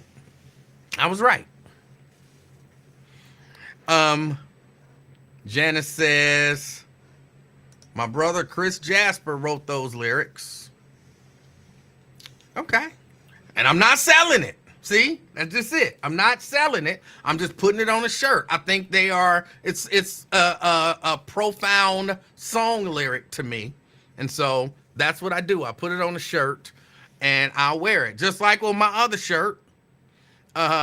If you come, I'll show you how to make the Jorditas shirt, and we can make a shirt for you together. How about that?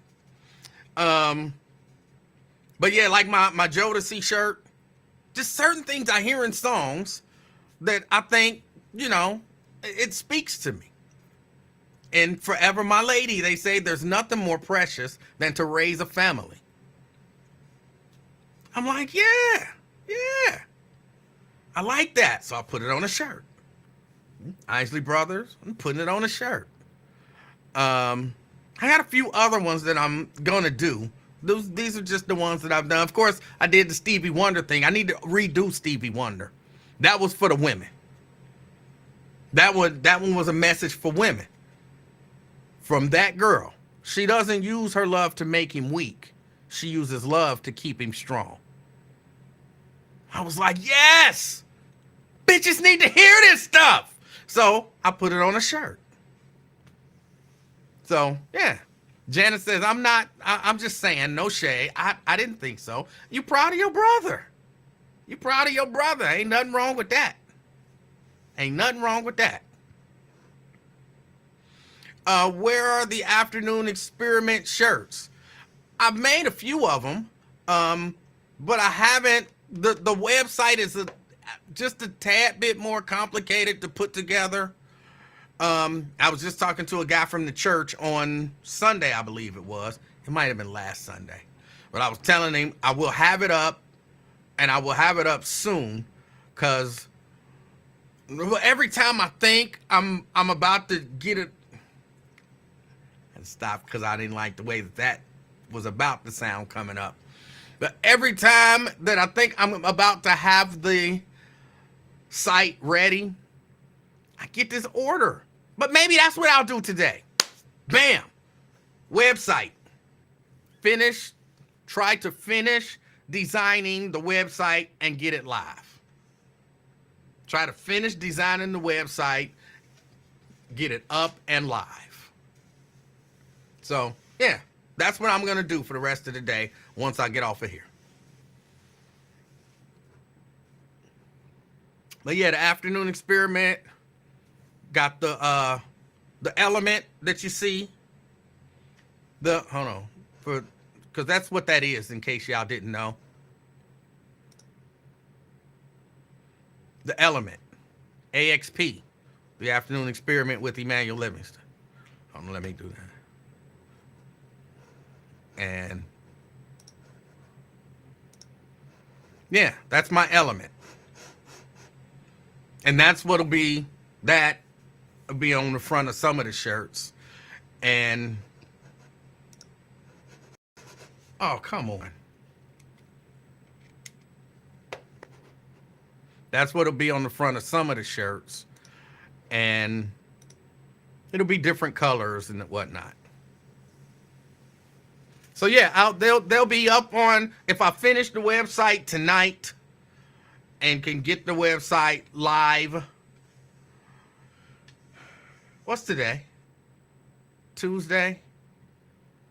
It'll probably end up live Friday.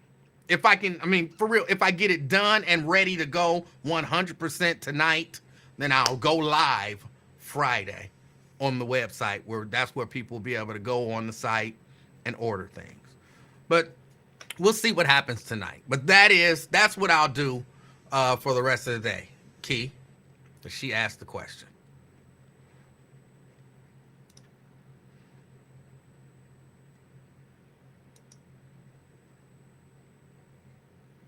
Oh, let's see. Scott told me to wait 10 years for shirts. You ain't even wait no damn 10 years for shirts. I ain't even been off on my own for 10 years. And there wasn't nowhere in the world they was going to allow me, which is actually the reason why I started doing shirts.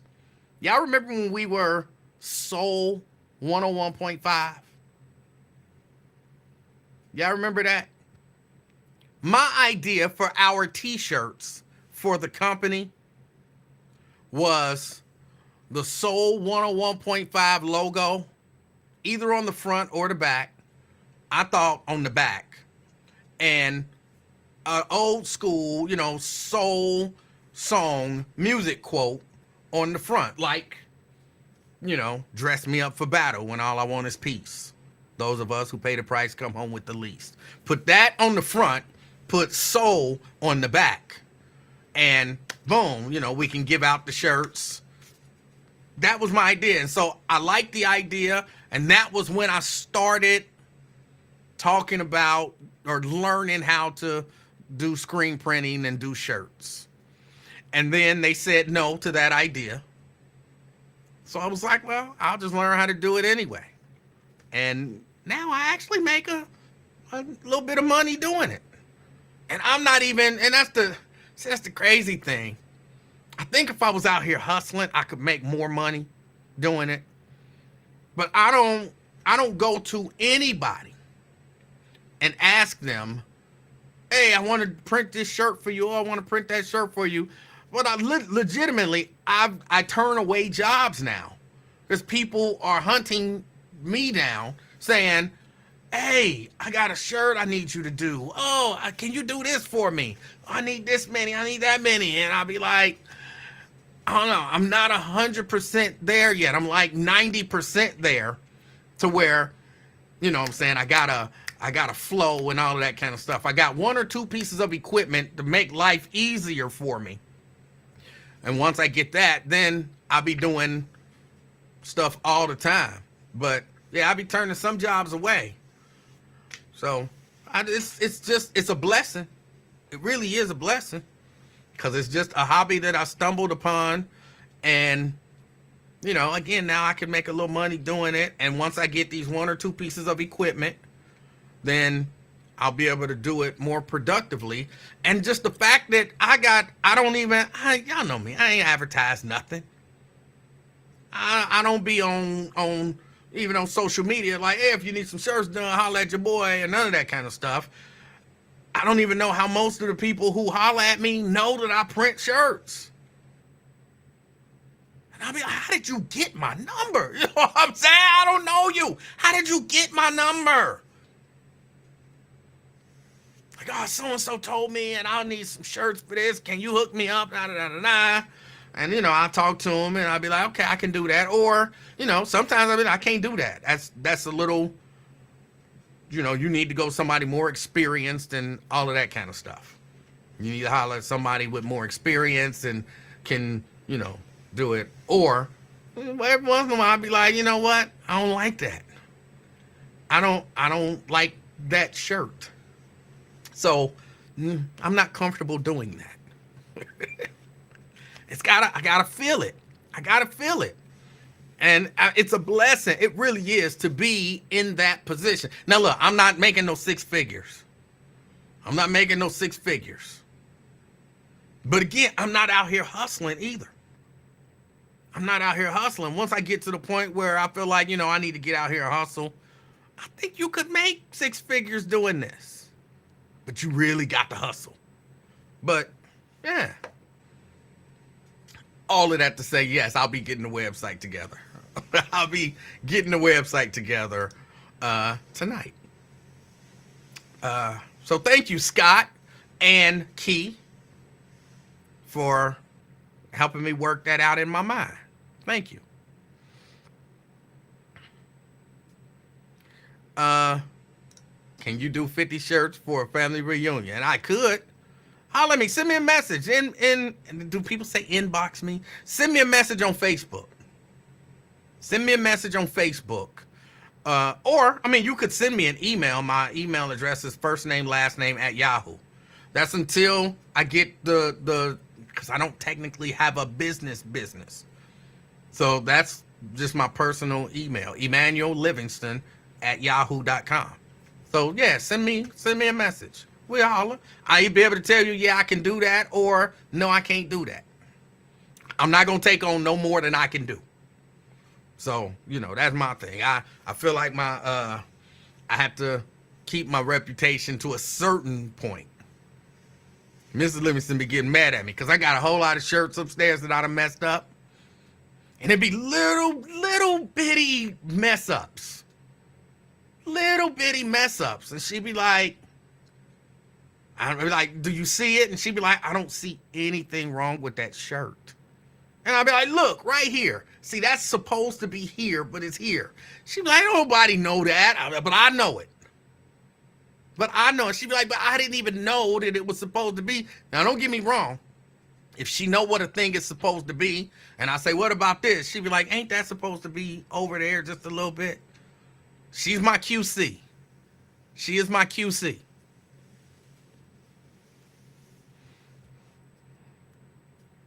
But some of the stuff she'd be like, you might be a little too picky. I did not make the Orange Family Reunion shirt. That was before I even knew anything about screen printing.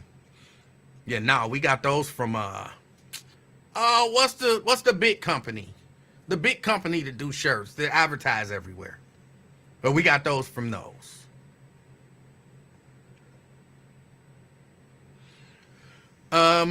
Give those messed up shirts to the homeless. I told you I don't really be messing with the homeless like that. They be taking advantage of me and my shirts. They be taking advantage of me and my shirts. Make me a Lincoln Wear Walking Club shirt so I can get into the breakfast at the end of the year. I was trying to do something like that. Was it last year? But y'all wouldn't help me. I asked somebody, I said, just get me a picture of the Lincoln Wear Walking Club shirt. Get me a picture of the shirt. But nobody, no, it wasn't for imprint. It's a different one. And well, I don't know what Velvet Sheen is. It's the big one. It's the big one. But I can't think of the name of it. But yeah, I was trying to get some Lincoln Wear shirts. Are you paying taxes on that shirt income? Absolutely. Absolutely. You have to file, what, quarterly, I think I have to file. I'm pretty sure it's quarterly. So I have to file every quarter about how much money. Come on, I know what I'm doing. I know what I'm doing. I appreciate the heads up. Like, I don't want to be in jail for tax evasion.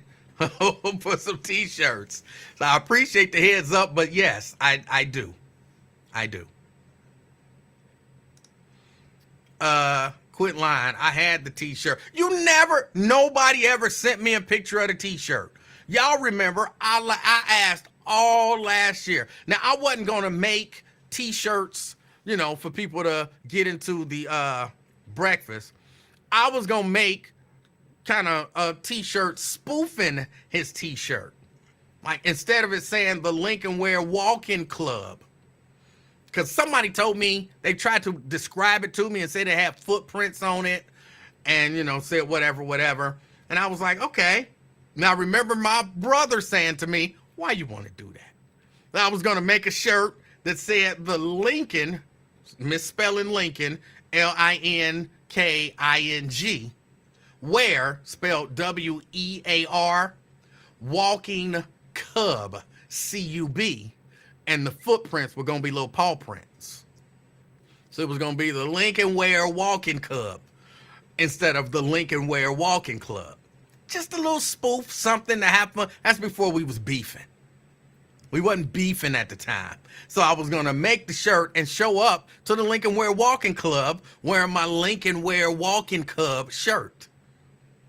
He would have got a kick out of it. I would have got a kick out of it. We'd have laughed about it. It would have been fun. It would have been fun. But nobody would give me the picture of the shirt. I wouldn't do it now because, we beefing, apparently. He's beefing with me. I'm not beefing with him. So I wouldn't do it now because it would make him mad, and I'm not trying to make him mad. I just try to have fun teasing him. But it ain't fun to tease him if it's going to legit make him mad. I know some of you people be thinking I'm the bad guy. But my goal has just always been, because I feel like I know his sense of humor, and he would have gotten a kick out of that. He would have wanted one. He would have wanted one. And I'd have gave him one. So he'd have got a kick out of it. We'd have laughed about it. It would have been all fun. He'd have been a little annoyed. Just a little annoyed. But overall, he would have got a kick out of it. We'd have laughed. He'd have wanted one. I'd have gave him one. We'd have had fun with it. And that would have been that. But nobody would, well, I don't want to give you a picture of the shirt because then he gonna be mad at me. How he gonna know you gave me the picture? Stop crying. Grape juice, by the way.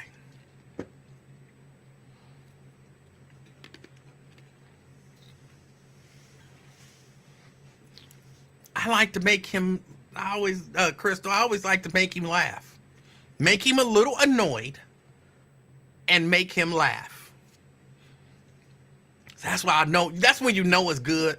When what you do annoys the person, but they can't stay annoyed at it because it fit right in their sense of humor wheelhouse. That was what I did for, almost 20 years. Annoyed him while at the same time making him laugh. He could only be mad at me for so long because he couldn't help but to laugh.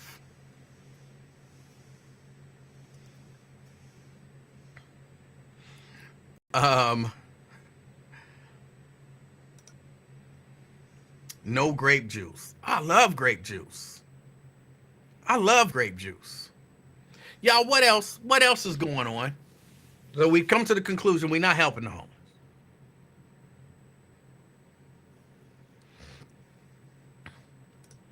Well, now he gets real annoyed. So it's only halfway fun for me now to comment in his chat, which is I try to not comment too much.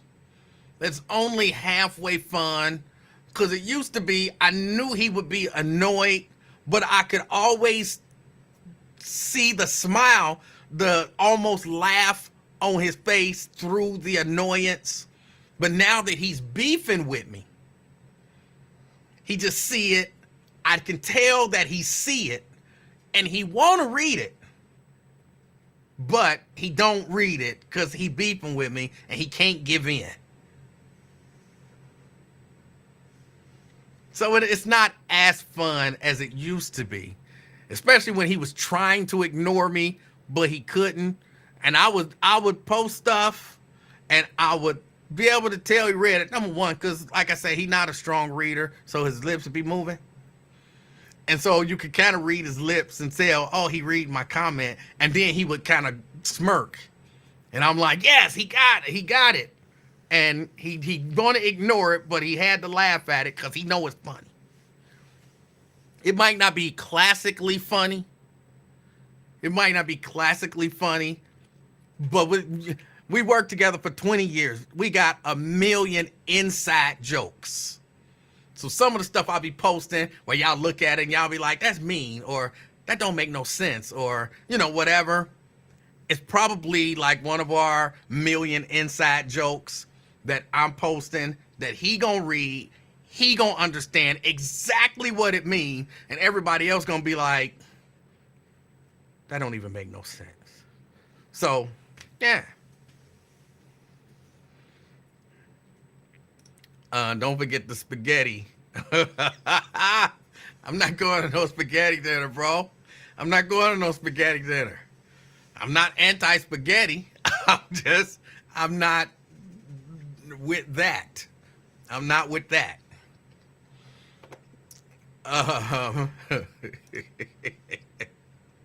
What's funny is he still reads your comments by mistake because he can't help it. And for real, it really is a lot of the inside jokes. He sees them, and again, he possesses a quality that I really don't have. He has the ability to see words on the screen and not read them. I can't do that. Like if I see the words, I read them. Now I might not necessarily internalize them, but if I see them, I read them. I can't not read. You put a page in front of me, I'm gonna read it. He has the ability to not read it. So he really don't be knowing that it's me. He just be liking the comment. And then he realizes, Oh, that was from him. So that does entertain me. That does entertain me. But no, I don't. I don't have any beef with him. I wish the best for him for his next 20 years in radio. I genuinely believe that man gonna live to be about 104 years old, and he ain't gonna stop doing radio until he dies. He's gonna die one night. You know, his show or one morning his show supposed to be done came on, and they gonna have to make an announcement. Lincoln Ware passed away, and you know he can't do the show. He gonna be 104 years old, and still doing the snake and the Cabbage Patch and all of that kind of stuff, wearing turtlenecks. That's what he gonna be. He's not stepping down. He ain't going nowhere. And I wish him all the joy and happiness in the world. I really do. I really do. Genuinely. I'm not saying that for no other reason, but because it's 100% genuine. He gonna refuse to come to my funeral. You know what I'm saying? He gonna refuse to come to my funeral. I genuinely believe it's quite possible that that's going to be the case. I'm going to be like 83 and pass away, and he going to be 103. I'm not going to his funeral, you know. I told him not to ever say nothing to me in life. You know, be like dead, so I won't care. Yeah, I really believe that. I really believe that. And I wish that for him. Oh, what else we got? I didn't even talk a little bit about Trump's trial.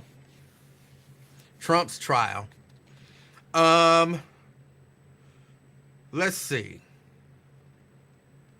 All I really got to say about it is I still believe he might be found guilty of misdemeanor. He might have to the funeral to punch the corpse in the face. I told him I was gonna punch him in this motherfucking face. Oh, that's funny, but it's true. Oh no, if my family were to let him speak at the funeral and I was somehow aware of it, I would haunt them. I ain't no Sister Francis stuff. I would haunt him.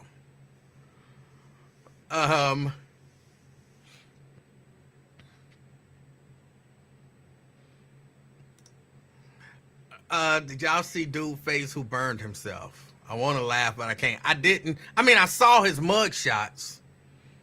I'm not that passionate about anything that I'm going to set myself on fire.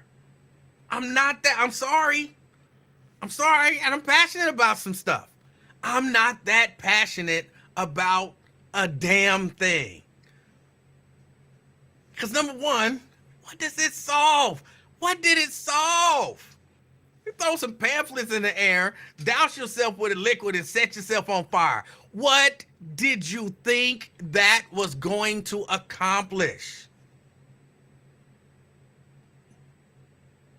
It wasn't going to accomplish nothing, but you going to be burned the fuck up. I'm not that passionate about anything.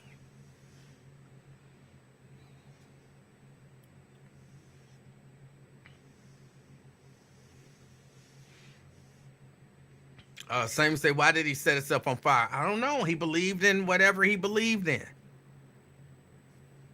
It was his protest.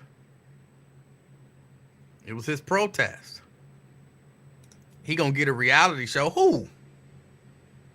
You're not talking about the dude who set himself on fire. He dead.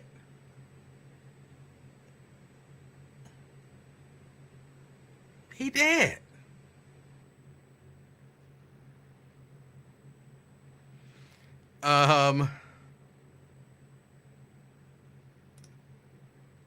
Melinda says, My sister, she loved Donald Trump. Even have a t-shirt made saying he is not guilty. Have you ever asked her why? What it is that she loves about him? What does she love about him? Clearly he's a horrible human being. Clearly, he's at best a sketchy businessman. He's clearly not a good husband. I'm gonna say not a good father. You know what I'm saying? You can't be sexually fetishizing about your daughter and be considered a good father.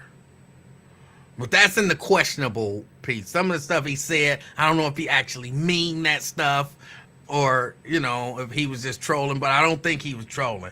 So not a good husband, not a good father, not a good, relative based on some of the people around him who he's not a good uncle, he's not a good brother, he wasn't necessarily a good son, you know what I'm saying? None of that stuff. He's not a good boss. He's not a good... What? What is it? They be loving some Donald Trump. I just don't be understanding what it is. What's his policies? What his policies got to do with you wearing a t-shirt saying not guilty? When we can clearly tell that he did some of that stuff. He basically admitted to doing it right outside the courthouse. He basically admitted it. We see the documents at Mar-a-Lago, so we know he did that. We heard him talk about storming the Capitol peacefully. But storming the Capitol, keep it peaceful. Stop it. We not stupid. We know what you suggesting. So we heard that. Like, what do they think he's not guilty of?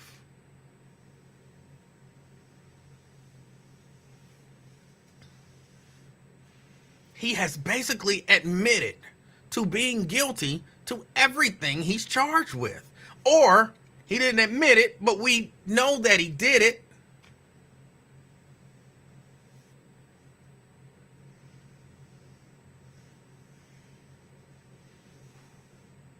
Janice says the guy who burned himself alive, we still don't know who he is or what he believed in. Not the outcome he was looking for. They kind of covered some of that stuff. They put his mug shots up. He had previous mug shots. And I guess before he set himself on fire, he threw some pamphlets in the air, which I believe... I don't necessarily want to say what I believe.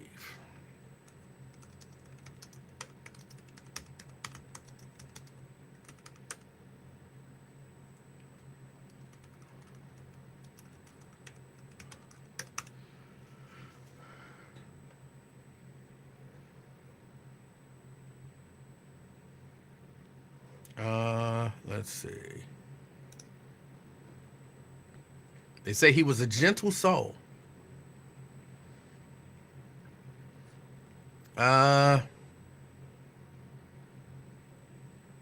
He threw some documents in the air. It was a manifesto style. He had a manifesto style document that warned of an impending apocalyptic fascist world coup. So he believed that there was about to be this coup. In a lengthy post, he described himself as an investigative researcher.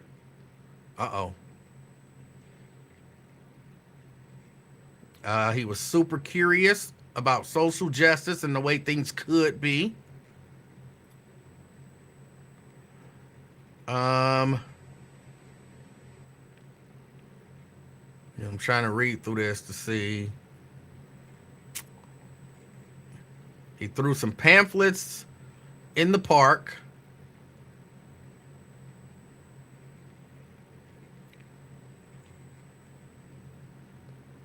called out a string of people and social media companies. He also labeled the COVID-19 pandemic as an economic doomsday device. He said that his act of self-immolation was an extreme act of protest. He said to his family, friends, and witnesses and first responders, "I deeply apologize for inflicting this pain upon you."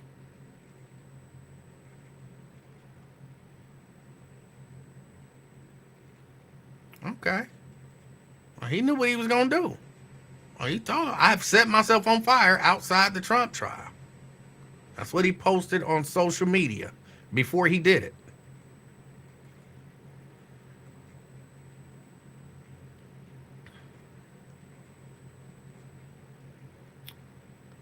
Yeah. So, Anthony, that's what I was thinking. Some of that stuff sounds like Ron. Some of that stuff sounds like Ron.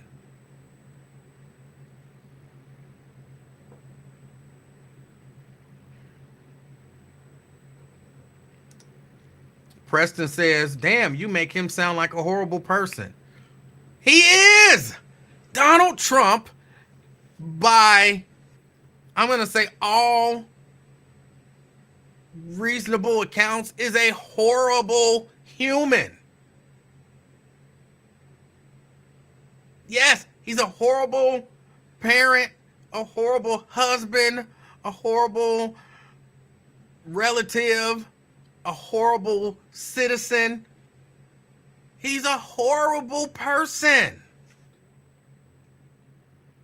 He's a horrible human. I don't like his policies. He be raping bitches. Like, how can you? I don't care about his policies. You know, there's a thing out now. I just kind of saw a headline and skimmed through a story where there's an allegation that Bernie Sanders may have sexually assaulted somebody 30 years ago. And if that's true, I would not support Bernie Sanders. I would definitely say he should not be president. And then especially if a tape come out of Bernie Sanders basically saying that this is what he do. Like, no, he should not be president.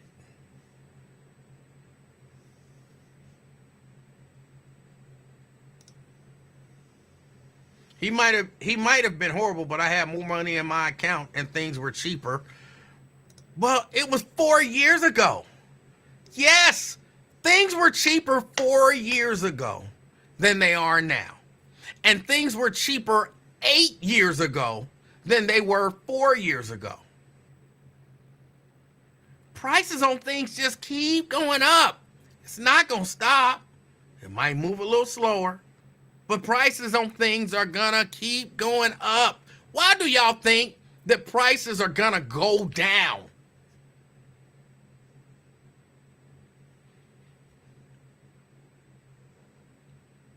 Jason says, so let's go with Biden, who has wide open border policies. Don't go with Biden. Go with the horrible human.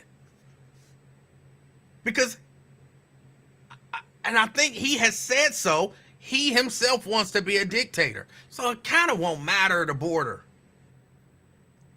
You'll be living under his rule, like,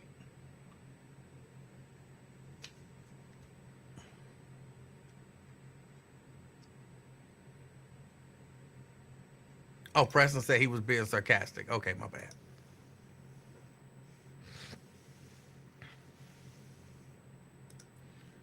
Oh my God. Fame says every man sexually assaulted someone 30 years ago. Not necessarily an aggressive rape, but if you felt the girl's butt, that's sexual assault by definition. Every man did not do that 30 years ago. Every man did not do that. And I think what they're claiming about Bernie is that it was an aggressive rape. But I don't know that to be true. So I'll look up the story later on.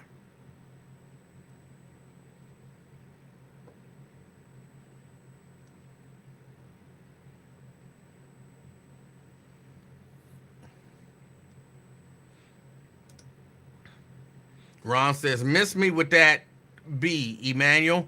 Like I said, you have to wonder why someone would want us to vote against our own interest. I believe 100% that's what you're doing, but you got a right to do it. My concern is a lot of the stuff that they saying about this dude, he considered himself to be this kind of researcher, conservative, and some apocalyptic event was about to happen and all that kind of stuff. That sounds a lot like you. And I'm just concerned. I don't want you to go that far. I don't want them calling me like you got some of them recordings of him ranting. Dude, because it would fit, Ron. I'm just saying. If you, I sure hope you don't, if you go set yourself on fire outside the trial of Donald Trump after throwing some pamphlets in the air about these two imminent attacks that you guarantee are going to happen before the election, and the election ain't actually going to happen, and it's all a conspiracy, and you throw some pamphlets in there and set yourself on fire, and they call me and they say, we understand he used to call your show. Can we get a recording of a few of his calls? And they hear you, the motherfucker bullshit, god damn it, fuck it, and they gonna be like, yeah, this is him, and it's gonna be big news because it's gonna be recordings of you sounding somewhat maniacal.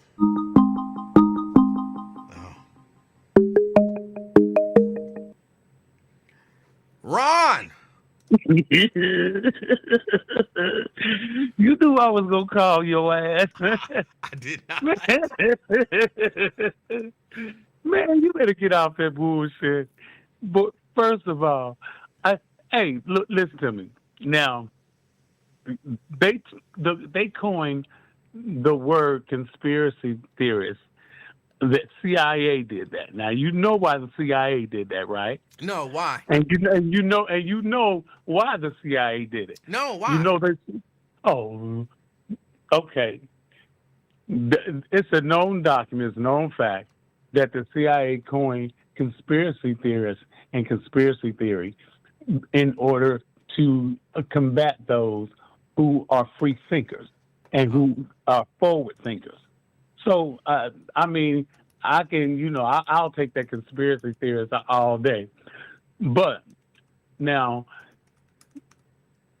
the dude that did that at the trial, he wasn't a Trump supporter. He wasn't doing that because he was in support of Trump. He did that because all the attention was on the Trump trial, and he was trying to get his word out. That's why he did that.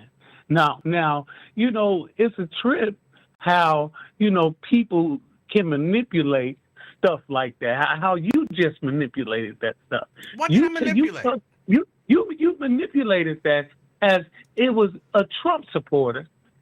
It was a Trump supporter, and you can do that.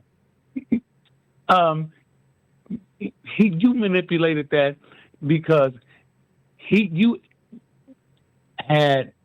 tried to make him into a Trump supporter when he wasn't, and you might try to make that he was a crazy Trump supporter. Ron, yes. When did I say he was a Trump supporter? Because everything that I read, I was reading off of a news site, and I don't recall them saying he was a Trump supporter. So when did I say that? No, you try to insinuate that, like you always do, and I mean, you said that things are going to get cheaper, or they're not going to get cheaper. Things go up, but see, the things went up because Joe Biden canceled all the policies that Trump put in. Trump deregulated so many things, and he give me just a second. He deregulated stuff, and then we were the leading oil exporters in the world. We were the leading oil exporters in the world. Ron, We had wait a minute. We topped off our national reserves. Now we've depleted, not totally depleted. We're at a 47-year low in our oil strategic reserves, and they're not replacing them. They're not replacing it Right. because they can't. Right. Because they can't, and then Right. the prices were so low because we were the leading oil Right. exporters Right. in the world. Right. What? Prices were not super low. No, Um, they were cheaper. They were cheaper then. Yes. Ron. It's three Ron. now. Ron. It's three. It was going in the fourth year of Biden's presidency. Ron. This thing just happened in his fourth year. Ron. Shit, he been stoning us Ron. for the last three. Ron. Don't be ridiculous, Emanuel. Ron. Don't be ridiculous. Ron. Don't be ridiculous. It's a trip. Oh my God. Boy, look. Ron. Yes. Do you believe? This is just a question. You can answer yes or no. Do you? I believe Trump should be president if he grabbed a JJ and if he did all that other stuff. Now, okay. Right. Do you believe that if Donald Trump was still the president, prices would not have risen in the past 4 years? Hell no. No. And it wouldn't have risen. It wouldn't have risen like it did now, or like it did in Biden administration. And it's a trip. You just completely telling a lie if you try to tell people that. What lie did I tell? If we control the oil, and we do control our oil. Do what? We do control our oil. No, We don't? I'm not talking about that. Who controls our If we oil? control the oil, if we control the oil exports around the world, that's leverage. Donald Trump created that leverage. Would you agree or not? Not. Would you agree or not? Not. But you lying. You I'm not lying. I'm telling 100% the truth. I do not agree. Okay. That is the 100% truth. You don't agree, So I don't agree. That's not me lying. You don't agree. That's not me lying. You keep using incendiary terms for no reason. Okay, now you don't agree. Uh-huh. You don't agree. That is not a lie. You don't agree. But that is a fact. That is a fact. It's not a fact. We control the oil. Yeah. We control the oil. We control the oil. So we had leverage. And we had leverage in China. And we had leverage in Russia. Now, people always talk about, we don't know what he talked about with Vladimir Putin. Da, da, da, da. Hey, we ain't have no wars with Vladimir Putin. Vladimir Putin could have did the same thing. We're not currently in a war with Vladimir Putin. He took Crimea. In Obama's administration. Right. He could have, or not Crimea, but the other state. Right. He could have done that, but he didn't. Right. He didn't. Right. He didn't, and you a lie. You a lie. Now what did I lie about? But you a lie if you're going to say that he didn't stop prevent. Trying to anticipate what I'm going to say. But I'm just you do that all the time to me. No, I don't. You do that all the time to me. I do not. You tell me what I'm thinking. Ron. You tell me how I'm feeling. Oh my goodness, you do that every time I hang up the phone. Ron. Every time I hang up the No, phone. when you hang up the Every phone, time I I hang up just the phone. think back about what you said and what it No, actually means. you tell a lie on me, I do and not. you I and never you lie. tell and you I say never lie. what you think. You think Ron. I'm thinking. What you think I'm feeling. Ron. You think you slick, man. Ron. What is it? What is it? You think you nickel slick, but I got your penny change. Ron. Ron. What? We are not currently in a war with Russia. Oh, We're not. we not. We're No, not. we're Okay. not. What's the trip is? And now, and I want you to clarify something.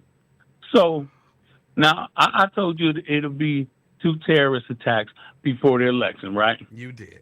So In America. So yeah. Of significant size. So wait. So we have to determine what classifies as a terrorist attack because We already did that when you made the guarantee. Wait. If you don't know, did you know 911 went out in Texas over the weekend? Ron. No, wait. Ron. Wait, I'm asking you a question. Did you know? Ron.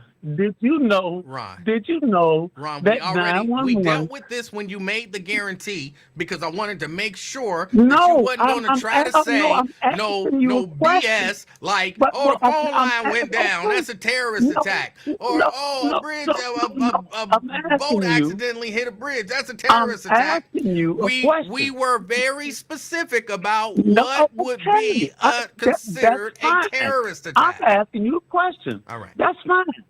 I'm asking you a question. I said, did you know that 911 went down in Texas No. this weekend? I'm not even sure that it did. Oh, okay. You're not even sure it did. So would you believe it went down in 4 states? Wait, just so we're clear, Four states. Ron, just so I'm Okay. clear, you're telling me that the entire state of Texas, no one in the entire state of Texas could dial 911. Check it out. I'm asking you to tell me. I'm asking you right now. No one in the entire state of Texas could call 911 and get an answer. It was 4 states. Ron, It was Ron, 4 just states. answer that Yes, question. I said yes. You Yes, actually did. It was 4 states. It was 4 states. It was 4 states. Now, what I'm asking you that for is significant because, you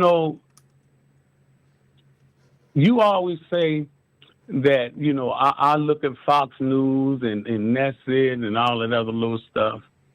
They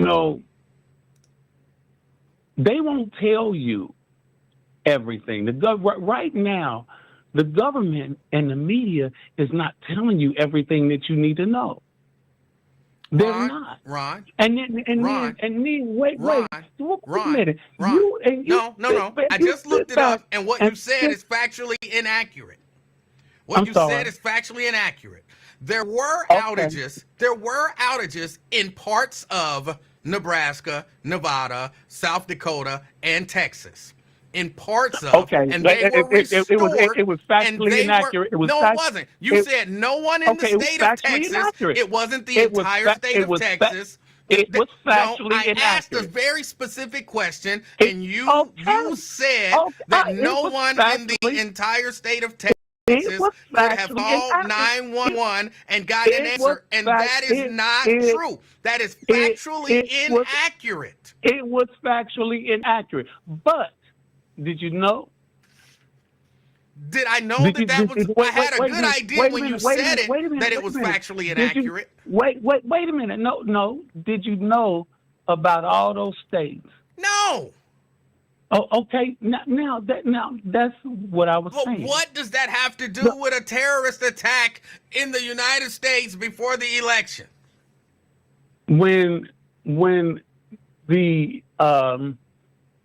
all the services went out, AT&T and T-Mobile and all the services went out on the cell phones. What was the result in there? What was the determining I factor? don't remember of why what they went out? said it was. Are you trying to claim that that No, was a no, terrorist they attack? didn't. Wait a minute, man.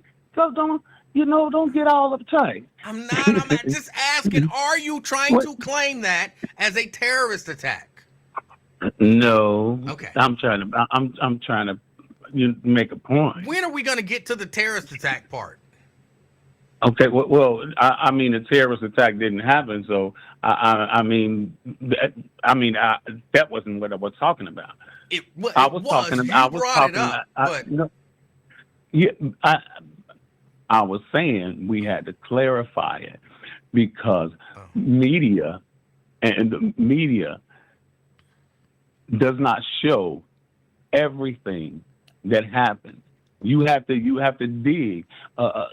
If I wouldn't have told you that, again, factually inaccurate, Texas and those other states had 9/11 problems, you wouldn't have known. But it wasn't. It's not like it was a secret. I just did not know. All I did was go to. Hold on. I went to Ron. Let me finish. I went to what some of y'all like to say is not real news. I went to NBC News, and it's right there on NBC News. Just because I didn't see it doesn't mean it's something that they're hiding from us. It's big as day on NBC News. I just didn't see it. Okay. Like I said. But you're saying that the media ain't telling you this stuff, but it's a huge report. It's right there, plain as day. So it's not some secret that the media ain't telling. Hey, man. The media has gotten a bad reputation right now. They don't tell us everything. Hey, they don't tell us everything. Have you looked into the Dr. Fauci shit and how he lied at every. No, I don't, Ron. Here's what you have to understand. Yeah, but my thing is, let me be clear about this. Here's what you have to understand. I don't hunt for stuff to support a particular position that I have. I don't do that. I don't do that. I didn't say you did. Ron, I didn't say that you did. Let me finish. Let me finish. Hold on. Let me finish what I'm saying. A narrative about Donald Trump. Let me finish. I don't push no narrative about Donald Trump. What you do, but that's not what we're talking about. I push the narrative of truth. But that's not what we're talking about. You can come on here like I could tomorrow. Like, or actually tonight, research some very kind of obscure stories, right? And then you call in tomorrow and I say, Ron, did you hear about the guy who did so and so and so?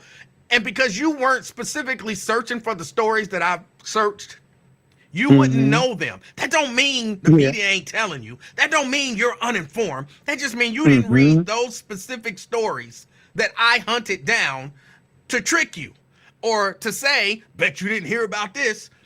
It's easy to do that. My question to you, Ron. My question to you.